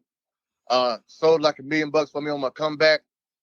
When it was time to either steal it from me, he would steal it and then take a powder and leave me in the ring so he could leave with his heat. Right. Working with him, knowing the fact that he was an OVW guy too, constantly put me over there. We worked 3 matches we worked 3 matches because Fit Finley was the agent. Even Fit Finley said, hey, it's a good match out there. It's a good match. You know, you could tell the showing some fire. Eventually, I need to be a heel, but I had a chance to be a babyface working with Ken Dykstra, and you made mom happy, right? You're a babyface. Yeah, I would call home and tell her. I would call home and tell her what I was doing, and as long as what would she say? If he was punched, if she said, well, I would say, well, I had to punch him back a couple of times because he punched me a couple of times. So she said, well, did you get him back? You know as long as you got him back and everything. So she was happy with me as long as I was a baby face. Who was, and I'm sure you have a litany of people, but who was your favorite to work with? Like, there's got to be. You talk to Flair, he'll say Steamboat, he'll say this one. Everybody's got somebody that you both are in sync, that you know exactly what's going to go on. Who was that person for you? Well, that would be Chavo Guerrero and Jerry Lawler. Okay. As far as a known name? Well, yeah, known names are nice, but was there anybody that, even indie, that we don't know, that you want to give props to? Because it's always nice to give props to somebody. Okay, yes. When I was in OVW and my tag partner, Ox, and we were working with, his name is, they call him Man Beast. Yeah. Britt Beckham. Yes. Britt Beckham. Okay. And working with Power. To be honest with you, we were having a match, man. It was like, obviously, Ox and I were the bigger guys, but the fact is, we had the people for about 20 minutes of having pure fun out there, letting those guys get the best of us for 20 minutes. For at least 17 minutes of that match, we made those guys. And our job that night, Snowman said, hey, I need you guys to go out there. I need you to go out there and make these guys tonight. Put them over, make them look good, and then beat them. Got it. Went out there, and the people were into it so much, and I couldn't believe the fact that, man, we're really pulling this off out here tonight. We're really making these people believe that Man Beast and Power are going. They're going to almost beat us. Right. Um, It's in the story. It really is in the story. It sure is. And once we beat those guys, I was sad. I was, man, damn, we had to beat them. You know, because I was having so much fun learning of what Al was been drilling into our heads about, guys, once you get this down pat, it'll be a piece of cake for you. And that'll happen. So when that magic actually happens in a match and you realize it, okay, this is what they're talking about. You realize, okay, this is why we're doing this. So this is why we're giving them this much in the match. Man, I got some other guys. The Major Brothers. Oh, yeah. Matt Cardona, Britt Myers. Yep. Man, I hated the fact that they left, because what was happening was my partner Ox and I, we were just getting that rhythm down, man, to where it was like the Road Warriors versus the Rock and Roll, Doom versus the Rock and Roll. So we had some little spots in there where we could call on the fly. I had guys like Steve Lewington and Chet the Jet Jablonski. I could get in the ring with Steve Lewington, who became, I forget his name on ECW. I could get in there with Steve Lewington and say, hey, man, we could lock up. I would say, do a Steve spot, which meant grab a headlock. I'll go to shoot him off. Either he would give me a leapfrog or duck my line or a baseball slide, body slam me, arm drag me, hip toss me, or drop toe hold me, something just to highlight him. And we didn't have to talk about it. It got to the point where you loved being in it with the guy because you didn't have to talk about anything. Well, it was just that look. You knew that look was coming. Yeah. Right? Yeah. Mm-hmm. And how to react. And we had so many matches to where, as I'm selling, I would be expecting by the time I turn around, he's there. He's going to put something on me or do something to me. So that's the kind of stuff, those kind of things that you could do in the ring, that it became so much fun to you. And nobody got hurt. Okay. That's number one. Safety. Number one, safety first. Nobody get hurt. Everybody get in and get out. Nobody get hurt. Let's get the match over. Get the business of this match over. Well, we need the purpose of this match. Let's get that done. I like being in the ring with Cody, because Cody would show that fire, man. And so having matches with him was easy as pie. He didn't mind selling. He knew to sell for you. I enjoyed my matches with Mike Mondo. I forgot about Mondo for a minute. Yeah. Yeah, Mike Mondo, wrestling machine. Yep. I don't know why he doesn't have a job as an agent, right? Producer, because Mondo could wrestle a cement block and make it look like $1 million. I'm telling you, Mike Mondo, Elijah Burke. Let's see here. Some of the others, as we're naming big names, you have David Boyd. Dupree. Go ahead. Oh, Rene Dupree. Yeah. I had him on the show a couple years ago. He was fabulous. Yeah. Mm-hmm. Colt Cabana, Davey Boy Smith, TJ, Sheamus, Drew. Okay, yeah. Go ahead. Okay. This is your era now. Go ahead. Just run with whatever you want to tell us. Okay, Sheamus, man, my first match in FCW was with when we went from Louisville to Tampa. And my first match in Tampa with Sheamus. Loved working with Sheamus. TJ Wilson, man, we would be in practice. Oh my God. It's like, I would love to get in there love to work with him, let alone we had a few matches to where, and TJ was just sell for you. He would do his thing and then he would sell for you and make you look like a big, strong, powerful guy. So working with Cabana was a blast because, first of all, I'll be trying not to laugh while I'm in there with him because, he's doing the shaking his wiggly leg thing. And right. I'll never forget. One time we worked quite a bit of times. He and I were tag partners, tag champions in OVW for a little bit. And we were having a match, and I'm putting him over, and he's doing this shaking his legs in the middle of the ring, and I'm complaining to the ref, man, tell him to stop doing this, doing the wiggly leg thing, and like, it was so funny.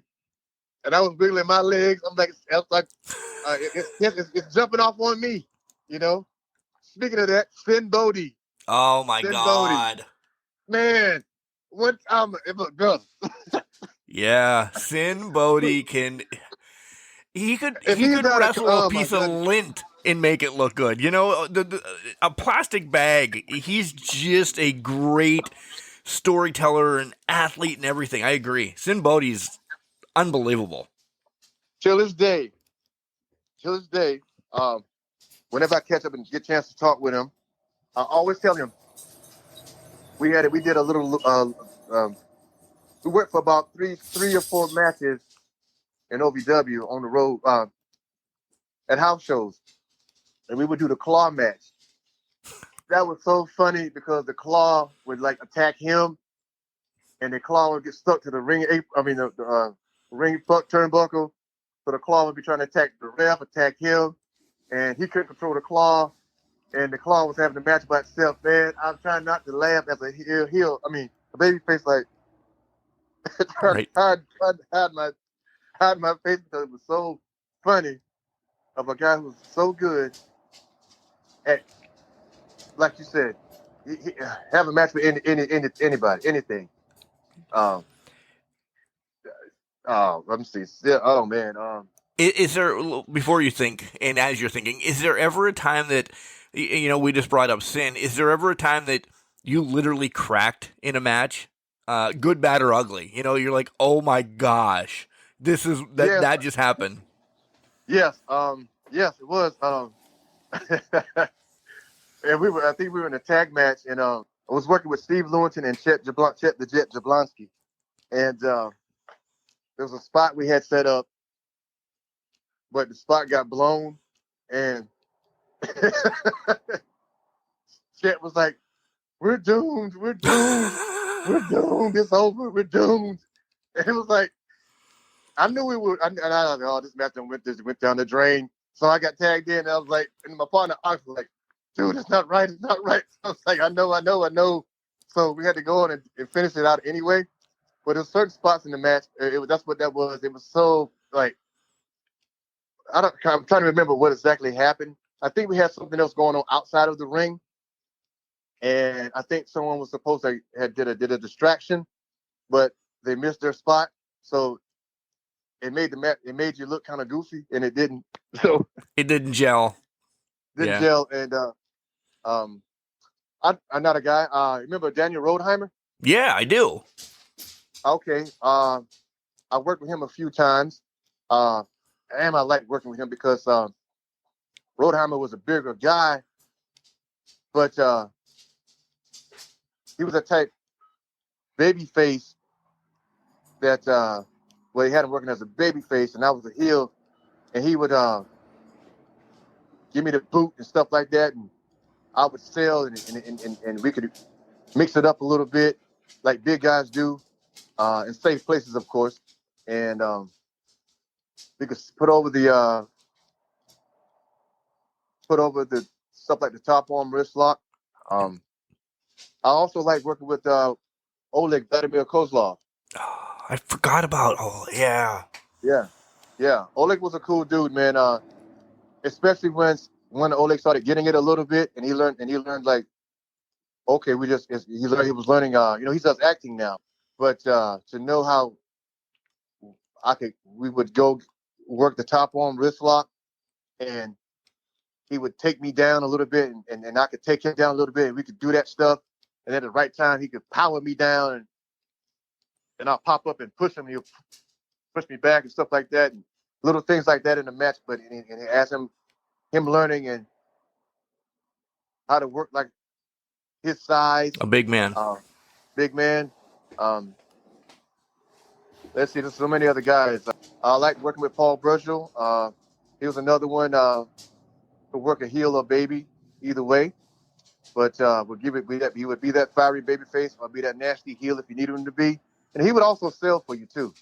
So, which made your job easier and bump around for you if you needed to bump him or not. I enjoyed working with Deuce and Domino a little bit. They were so when they, and I'm gonna get heat on myself again. They were so underrated. I don't think they were used correctly on the main roster. We had Cherry on a while ago too, and Cherry. they could have just they could have stolen the show. I mean, they had their run a little bit, but I think it could have been so much longer. I love those guys. Mm-hmm. Mm-hmm. I enjoyed working with them. Do you have, and you can say no, Mark, do you have any, like, funny road stories about, not, like, Cody Rhodes or anything, just something off the wall that happened when you were traveling with one of these guys or something that you can tell us? Yeah, actually, it was me and, his name was Ricky Sanchez on SmackDown ECW, but Atlas the Bone. Yep. He and I, we were road partners where we were doing a loop up in New York, Boston, and Connecticut. Okay. All right. So anyway, we are driving going up to Rochester. Oh, I got one for you. Kofi Kingston. Oh, well, really? You're going to throw Kofi under the bus. Okay. Let's go. No. I'm kidding. No, Kofi and I had quite a few. I will say about the WWE. I am thankful that they let me go on the road a lot of bit and took a look at me quite a bit. So I had a chance to ride with a lot of guys. So that got a chance to be on top of the main roster. Kofi Kingston, well, okay, Alice the Bone and I. So we're driving from Pittsburgh. I think we were at was at Raw, and we went from Pittsburgh going to New York.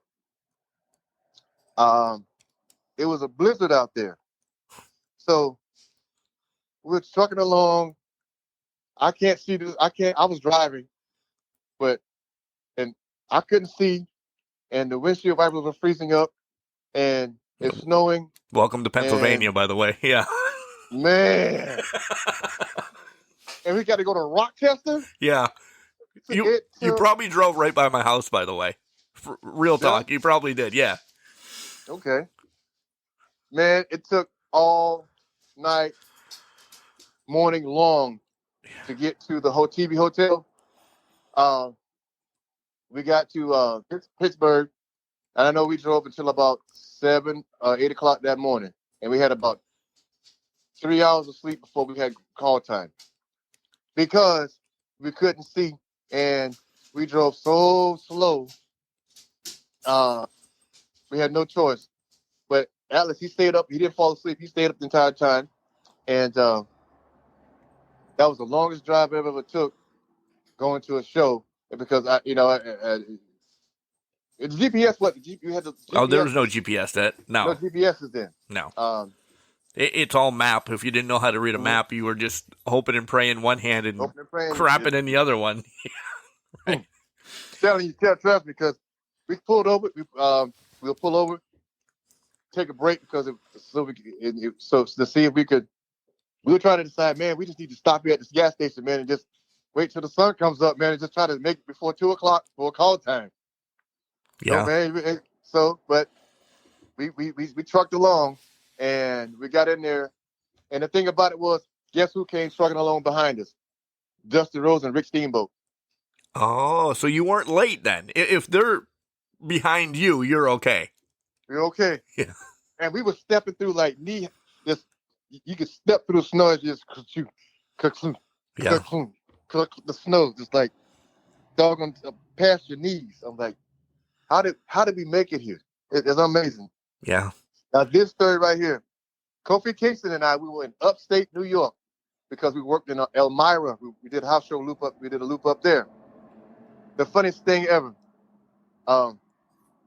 The address. We got the address from a guy. We stopped at this gas station to get the address. The address took us to, not to the building, but to, and this is the first time in my life I've ever been to this type of farm. We end up going to a farm as the address. A farm? It was a llama farm. I'm not lying to you. I believe it. If you ever talk to Kofi, if he remembers it, because that and we were coming from Philadelphia. So I did 2 different loops up there in that area, with that part before California and Florida. But a llama farm, and I'd never seen llamas before in my life until I went there, and it's like a cattle of llamas. And we had to go ask the people at the this is crazy. Was this during the summer then that you could stop and see them then? Yes. Okay. It was summertime. Yeah. Yeah, it was summertime because Natty Neidhart was supposed to have been riding with us, but she was riding with somebody else. So, and the farm, we bet the llama farm told us where it was, that we were just about maybe a 30 or so minutes away from the actual building in Elmira, where Beth Phoenix is originally from. Right. And get there to the show, and I think Beth, no, she wasn't there. We found the gym the next day because it was Kofi and I riding together, and but that was about the funniest thing right there between the snow and like, because I was like, I couldn't drive but maybe 20 miles per hour, man. There's no way. Yeah, that Hammer, that's a normal winter for us up here. We're just in the ice place of the world, or a snow. This whole like 219 is what we're on between here, Buffalo, and Pittsburgh. It just comes down on us. So it's horrible. It's horrible. Yeah, it's a normal winter for us. Unbelievable. Suck it up, Buttercup. No, I'm kidding. I would, but I wouldn't change. If I had the chance to see now. I feel like maybe one day, if I get a chance. Well, I always tell myself that I know it's not over for me. It's just the fact that now that I understand how to, like, you can tell a guy. I look forward to taking the new guys and say, well, I can call myself the old school now. So you're gonna be the one you're going over. I don't need to do a lot to you. I just need to do enough to you to get the point of this thing over, and be safe enough that a company will give me the opportunity, which I feel like it will come to pass for me. It's going to happen. I just need to get seen by the right people. And here's another thing: being my certain age. See, well, I'll tell you that later. But that was the 2 funniest things. And I stood there and looked at the llamas like, how did we end up in a llama farm? That was going to be my question. Like, you guys stopped and you took the tour of the llama farm then? Yeah, we did. We were already there. Yep. Already there. And like, we weren't running late. So we had plenty of time. So we went and run up to went through the gate and drove up to the like a barn house office. And the folks were friendly. Nice. Because we stopped at this cool restaurant and got something to eat. And we just laughed and laughed and laughed. Like, dude, we just came from a llama farm, man. Like, so the gas station attendant told us where to go. Like, and he had no clue. He had no clue where you were supposed to go. He just gave you an address, I bet you. Address. Yeah. And that's what we did.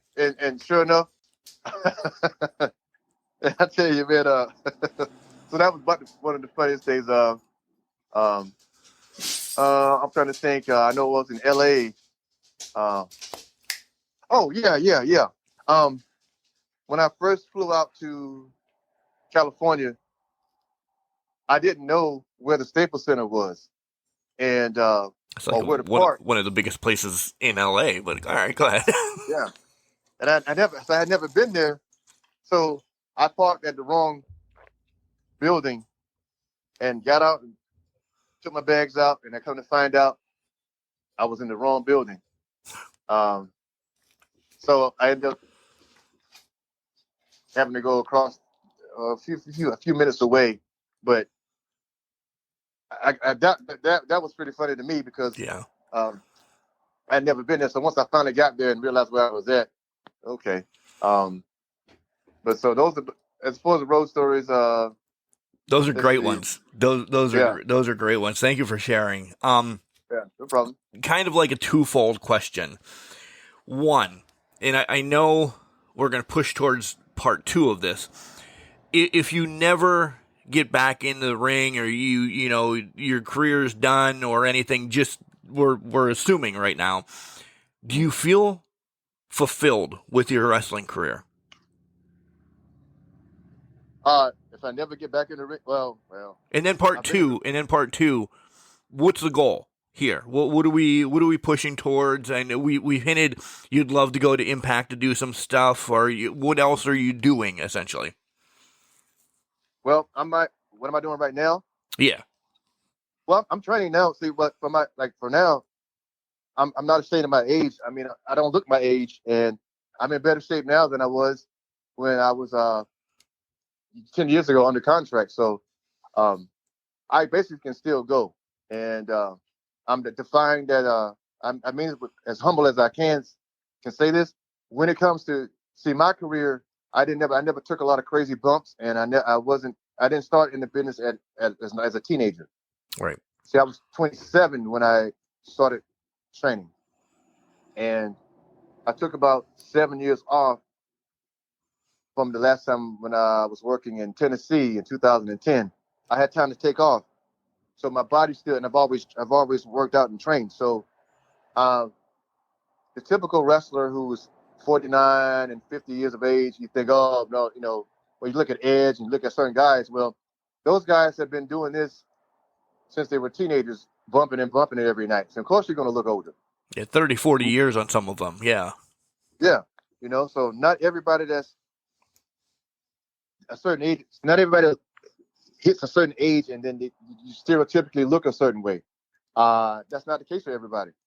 So, and another thing is you haven't been gassed at the gills all your life, so you stayed away from the taking a cycle, but on a regular basis, Right. And haven't overdone it, So taking time off and letting your body just be a normal, taking time off and learning how to work too. If you can go out there and do things without bumping 500 times in a match, just a bump, man, you have a bump card for a reason. So, and that's true. I look at how guys like Luthez and Gagne were well into their 50s and 60s and still going. Might have been older men, but they were still in pretty good shape.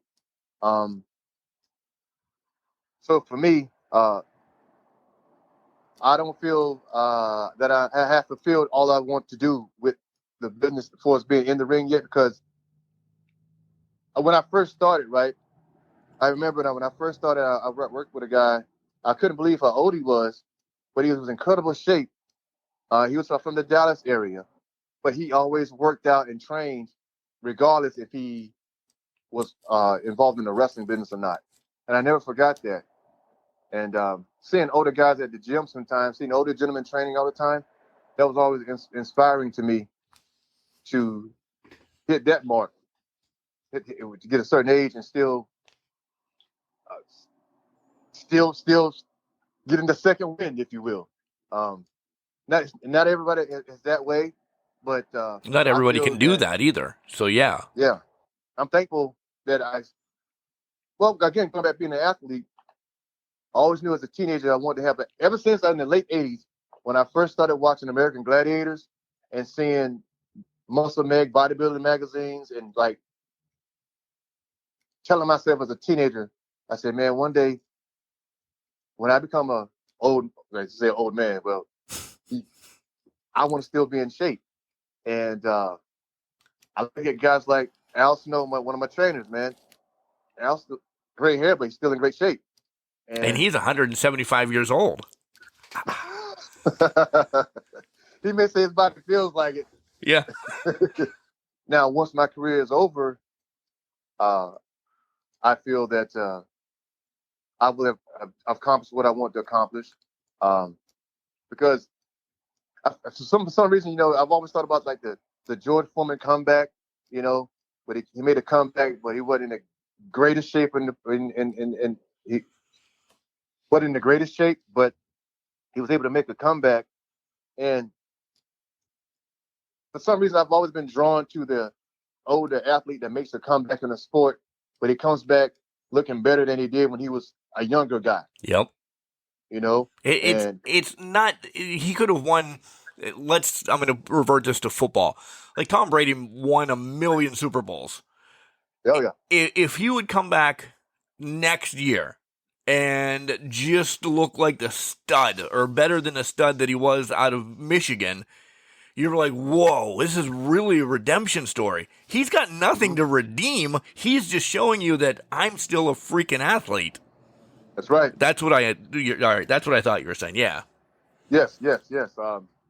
Just senior, older people can be athletes too. You know, it's just the fact that if you're beat up, if your body can still go, if you're there mentally and for to each his own, spiritually and mentally focused, or centered, if you will, then working out. I love to see other people still living their lives and not having to.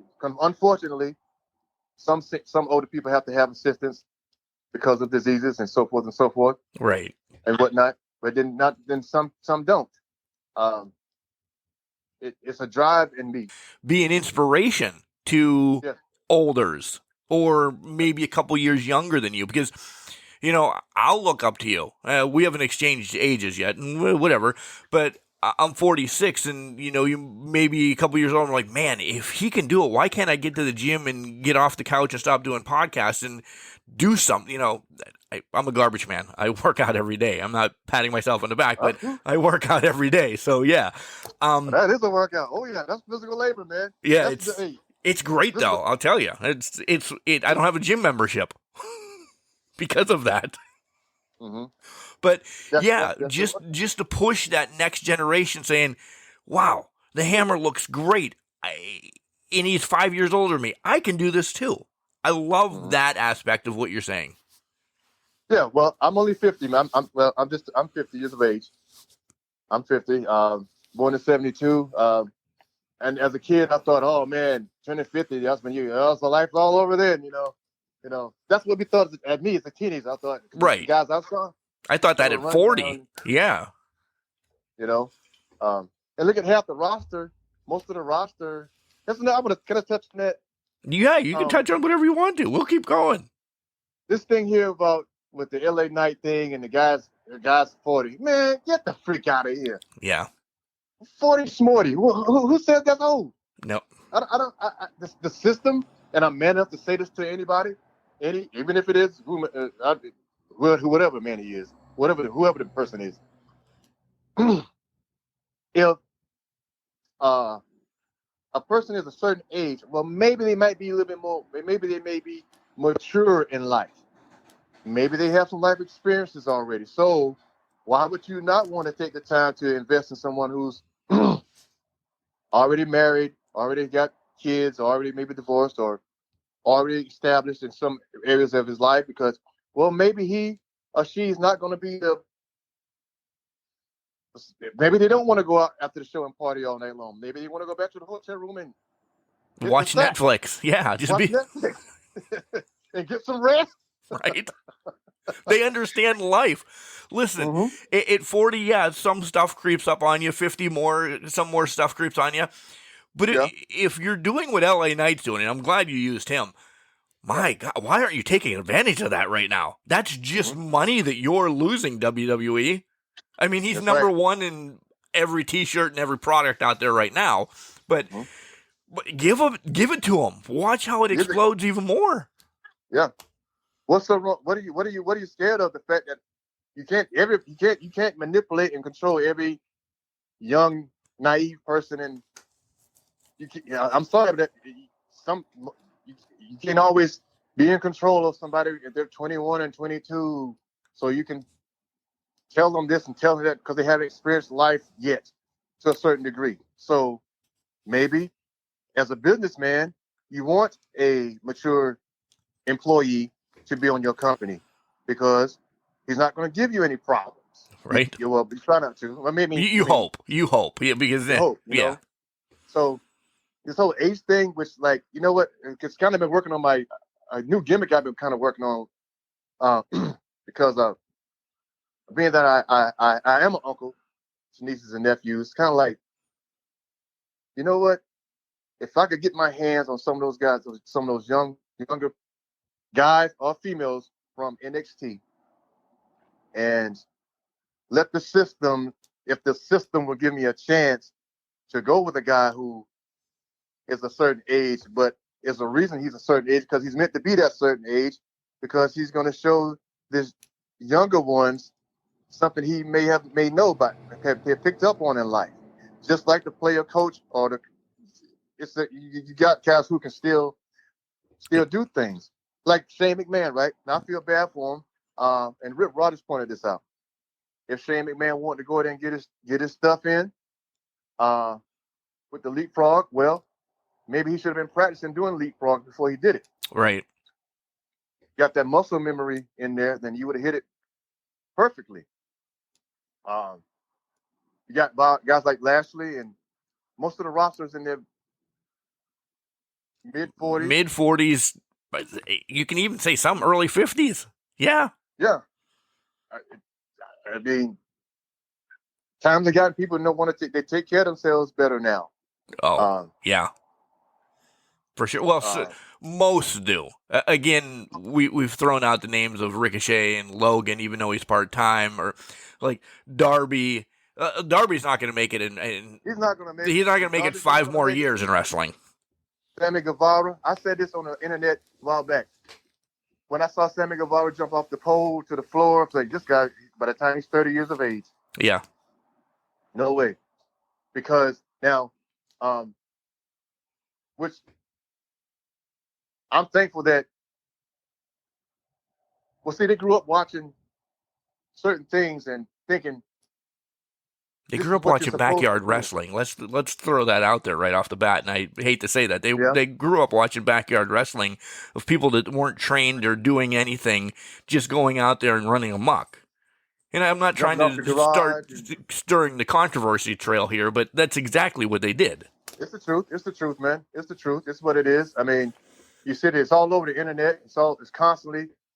And like a lot of guys watch. I'm not bashing these guys, but you got the GCW guys. I'm not knocking them. I'm not going to do it. Yeah. I don't watch it, but I know damn well to sit there and lay on the table, jump off this balcony, miss the guy, and land on your tailbone, and the table doesn't break. The table falls on somebody's head. Yeah. So how do you expect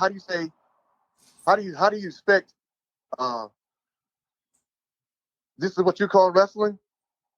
You know? Right. I'm not ashamed to say it, man, but to go on top of a balcony, and it's like you push the boundaries, you know, even with I know you got to do the Hell in a Cell and do this and the other, do certain things.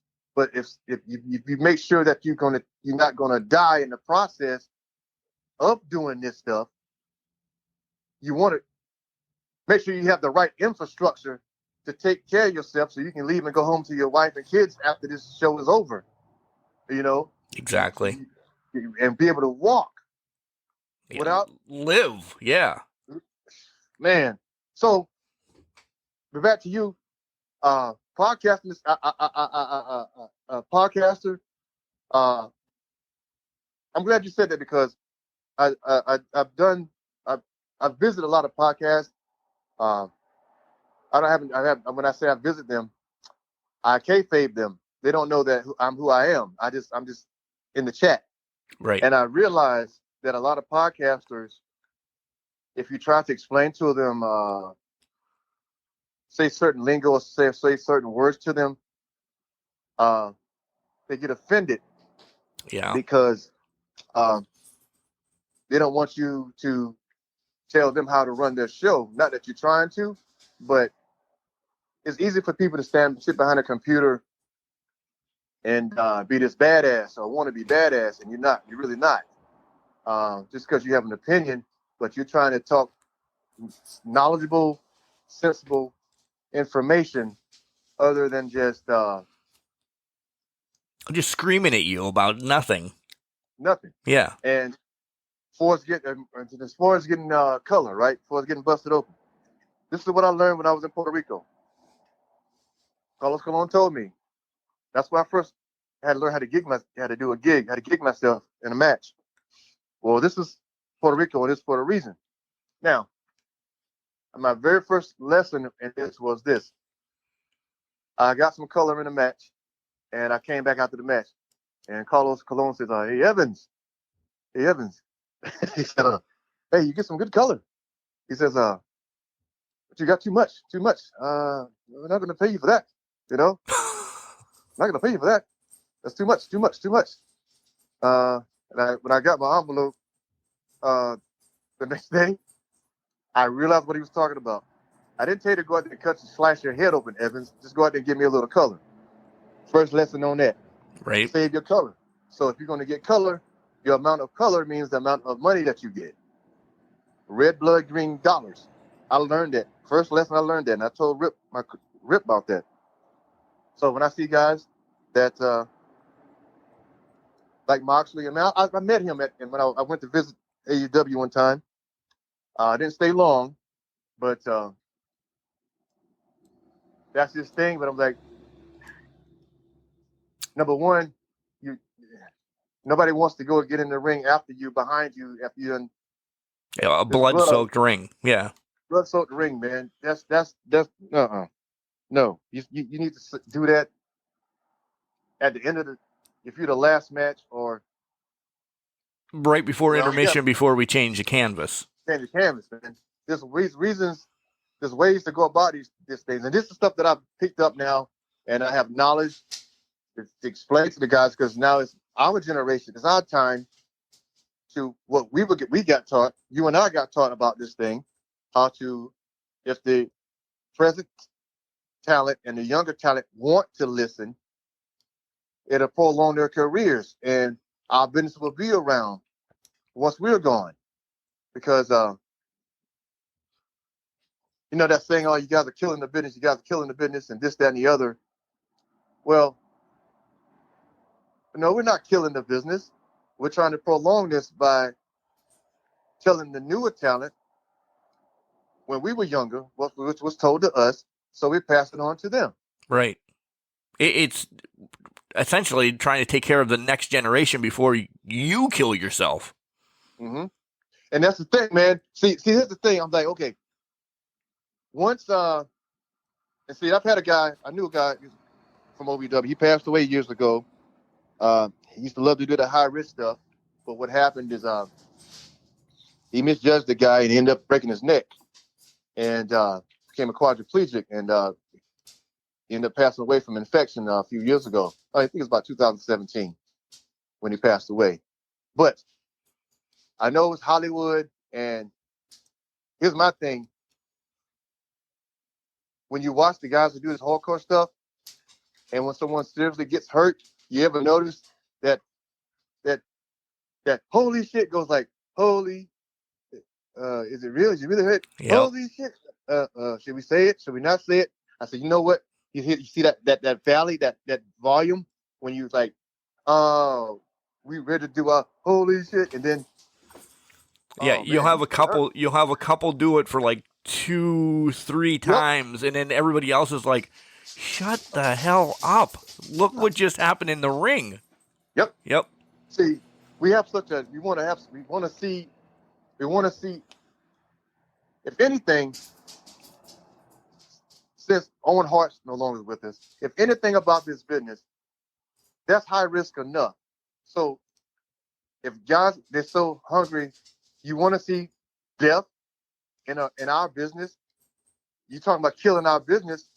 If you have a live death on television, what do you think is going to happen to that company? Yeah. You can forget it. You're done. You're not going to be on this network anymore. So I'm in my head, I'm thinking, Tony Khan, you might want to slow your stuff down, because I know you have a lot of money, but the network is not going to promote your product if someone we said it earlier, a while ago. You're a millimeter away, and it's with the big moves. It's with hitting the wrong vein. You can bleed out. It's just, as we're going down like the blood path right now, you're just a millimeter from not being in wrestling anymore, let alone possibly dying. Calm down. So yeah. Yes. It's not going to hurt you, man. It's not going to hurt us. If the guys from back in the day knew how to go out there and have a crimson mask, they say a crimson mask, Yeah. and be perfectly fine, then the new, as they say nowadays, modern, because I got noted now, the modern guys, you know, with your thumbtacks and your Glass and your this and your glass. yeah. Come on, man. It's like, it gets to the point where it's actually ridiculous. And who's going to continue to pay? Even if you are this hardcore guy, a hardcore talent, a hardcore female. I mean, after a certain amount of time, it's going to get old. And you're not going to draw any money like that, you know? You're going to have your minuscule people that discontinue your 150 that will sell out whatever arena or bingo hall, and whatever. You're never going to get the masses with that. You're never, because listen, I can grab my wife right now and say, hey, we're going to go to WWE, we're going to go AEW, we're going to go to a wrestling show. Okay, she'll watch it, but if this starts happening on it, aren't they just lost her? Now my son's not going to go because she's not going to allow my son to go because we don't want to see anybody die in the ring. I agree with you. Mom for you, as she should. Oh, I know. Oh, yeah. She doesn't allow me to do it once in a while, so yeah. I don't blame him because it's like I chimed in on a podcast. It's called Wrestling for Life. One guy's out of Canada and one guy's out of New Hampshire. It was watching Collision. I was doing a watching Collision. With the chainsaw match. Oh, Jesus. Yeah. Christ Almighty. How in the world? I said, if as you would, me personally, I would want to have enough dignity as a legend, and if I could get to a legendary status, to leave with a legacy other than that. That was a shame, and I'm not the only one who said it was a shame. Oh no, everybody. It wasn't a match. We classify when we do our weekly shows if it's a match or a spectacle. That was just a spectacle. That was AEW's spectacle of the year or whatever. There's going to be more at all in, by the way. Just throwing that out there. There's not going to be matches at all in. There's going to be a lot of craziness. And then you wonder how much sense does it make, and does it draw you anything? Does it increase the ratings? Does it increase the viewership? Does it put more asses in the seats? It's like Ricky Morton says that all the time, by the way. Thank God he does, because there's a small remnant of us out here in this thing that still we get it, we listen. Yeah. And some of us can. I don't get me wrong. If you want to have that again, if you want to do the high flying, if you put stuff in the right places, and if it's part of the story, part of the story, is what you're saying, right? Mm-hmm. Yeah. Then it's going to make some sense. Yep. But I'm just glad that I have no desire to dive on anybody. Right. Nor have anybody diving on me, because you increase, like my man Rick Boggs. What's the name? Rick Boggs. Rick right? Boogs. Yeah. Mm-hmm. That poor guy. Yeah. Well, maybe he'll know now. Say, you know what? Don't dive on me. No. You're gonna protect your own self, because I don't understand what the purpose of it is if you're gonna dive and nobody's selling anything. I know I said it earlier, but nobody's selling anything. I will say this about what I'll say about Deonna Purrazzo. You know why I like her? Because I like her pacing, I like her timing. She doesn't do any of that other stuff. She wrestles. This is why everybody likes her. She wrestles, which is unseen anymore.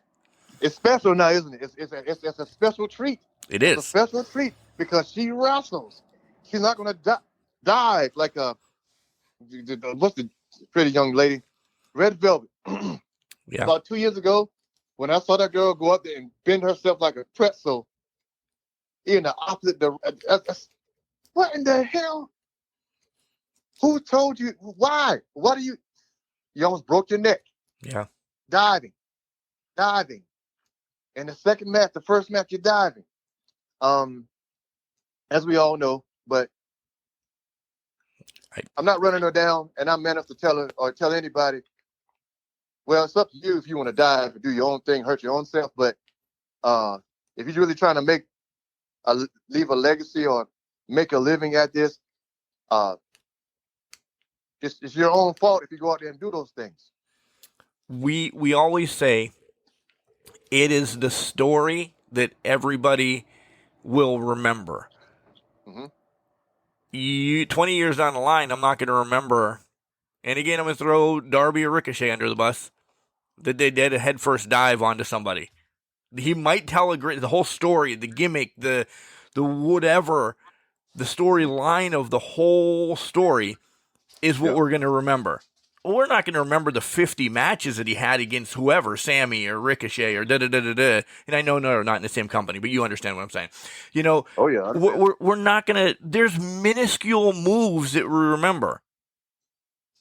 Because we see a million moves, if not, all the time. You're not going to remember those, but you'll remember the story of all the time. Flair Steamboat, Macho Steamboat, the continues, and again, we keep going back to our heyday, but that's fun. That's what we remember, right? Yeah, you know why you remember that? Because of what they did and what they were doing. They wrestled. Yeah. You got someone needs to get a hold of the young fella named Nick Wayne, which is Rip Rogers, his partner. Wayne's dad was Rip's partner. Yep. I'd be the first to tell you, going the wrong direction with him. Yep. Wrong direction. Getting color way too soon, doing way too much. No. He had color on TV before he had a match. Yeah. So I guess that's so you're gonna be 25 years old with your forehead. Come on, man. You. Yeah. I know. I know. We don't beat it, but yeah, I agree. I'm telling you. I mean, I'm not putting him down. No, but it's just the truth. Mm-hmm. It is. Yeah. Hammer, did I forget to ask you anything? Is there something that you want to bring up? Like what's going on with you if you want to release some of that? I know you like talking. What else are you doing as we step aside from wrestling a little bit? What's going on in your life? How's everything going? I should ask you that at the beginning of the show, but yeah. Oh, I'm a gnat. Yeah, everything's great. I am in the process of doing some personal training. Looking forward to being able to, in the future, maybe get some partnership with. I'm a big smoothie guy, so I like smoothies. You're talking my language now, brother. Oh yeah, man, I love me some smoothies, man. And one of my goals is to own a smoothie shop. Connected to, because I really like to have all that connected. I'm in the process of trying to see if I can do some talks with Smoothie King for some sponsorship. And there's a company, energy drink called Celsius out of. I love Celsius, by the way. Oh my gosh, Celsius is the greatest energy drink out there. Throw Monster and all that Red Bull crap away. That I want sponsored by Celsius now, but yeah, it's amazing. Yep, I have it right now. It's a peach vibe. Yep. And I know they said, well, I know you have to be a name for them to give you sponsorship, but I would like to. That's my personal plans. Are just right now working on. When I say sponsorship, I like to do it away from as an independent guy. So, because if certain companies, they have to get a portion of it, or they won't let you. Right. So, which is stupid, and I prefer to work for a wrestling company that will allow me to have my own business. It's just if you let it. I mean, other guys in the past have owned gyms, but that's where I'm at right now. Just doing some personal training and working on. Well, actually, I've started liking the podcast thing, so trying to see how I like the podcasting and Fourth wall down. There's money to be made in podcasts. Just to let you know. All right. Yeah, I've heard. Yeah, I've heard. There's some. I'll tell you this, and I usually don't say this, but once or twice a month, so everybody's getting sick of it. I'm joking. When I first started this podcast, it started on the back of the garbage truck. Me and my buddy were just talking wrestling, and I'm like, we need to put this together. People are going to listen. You know, it takes time to build an audience and everything, but Mark doesn't do anything slow. I went out and I spent money on my studio. My wife looked at me and she's like, if you go 12 episodes, not really, I'm going to divorce you and kill you. I'm like, no, we're close to 500 now, by the way. Now we get a check every once in a while, and I don't see the check. Mama's happy that she gets to go buy this, to go buy that, and I'm content being. I know, right? Yeah, I know. Now this is the greatest thing I've ever done in her life. That you're podcasting, talking wrestling. She's taking the check and going buying new shoes every week. New shoes, yeah. That's the women for you, yeah. Oh, she's gonna kill me. She's gonna kill me. Well, I hope that the hammer at least can help you. Well, I hopefully, I don't know if she's listens to it or not, but hopefully that she'll know that I put forth the effort into making sure that I give you the best interview that I can. And the fact that you're on 500 something and wish you have many, many more, man, because I'm glad that you did take the initiative and, took the time to put forth the effort, and now look at you, man. So yeah, I wish you well on that. Yeah. Hopefully your wife is happy too, and your kids too, man. They're great. Hammer. Yeah.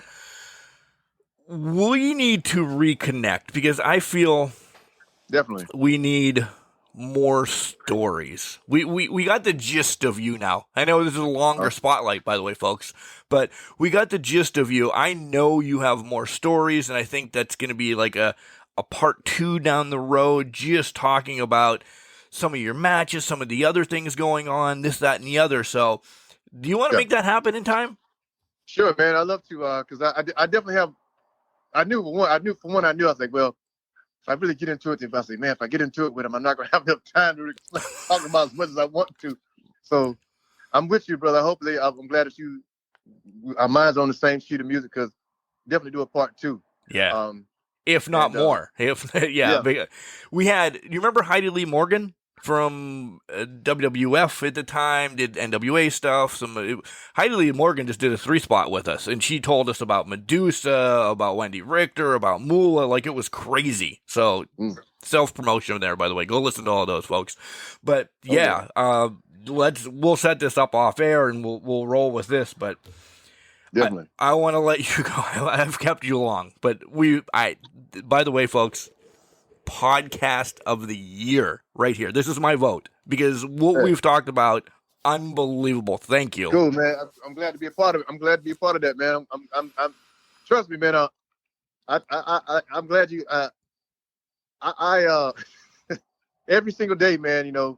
I tell myself the fact of I know it's not over for me, and because there's something to say look quickly. When I was with the WWE, it was a learning experience, man. You either sink or swim, but you know what?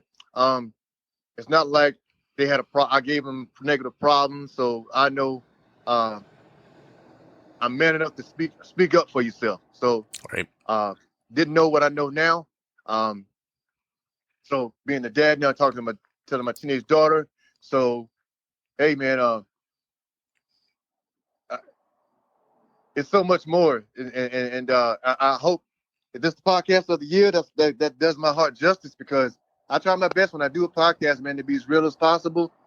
And I got some stories, man. I mean, I got some things I would like about this business and in life that coincide together, man. And my man Brian can tell you, Oh, I call him we'll Rhino. mention him.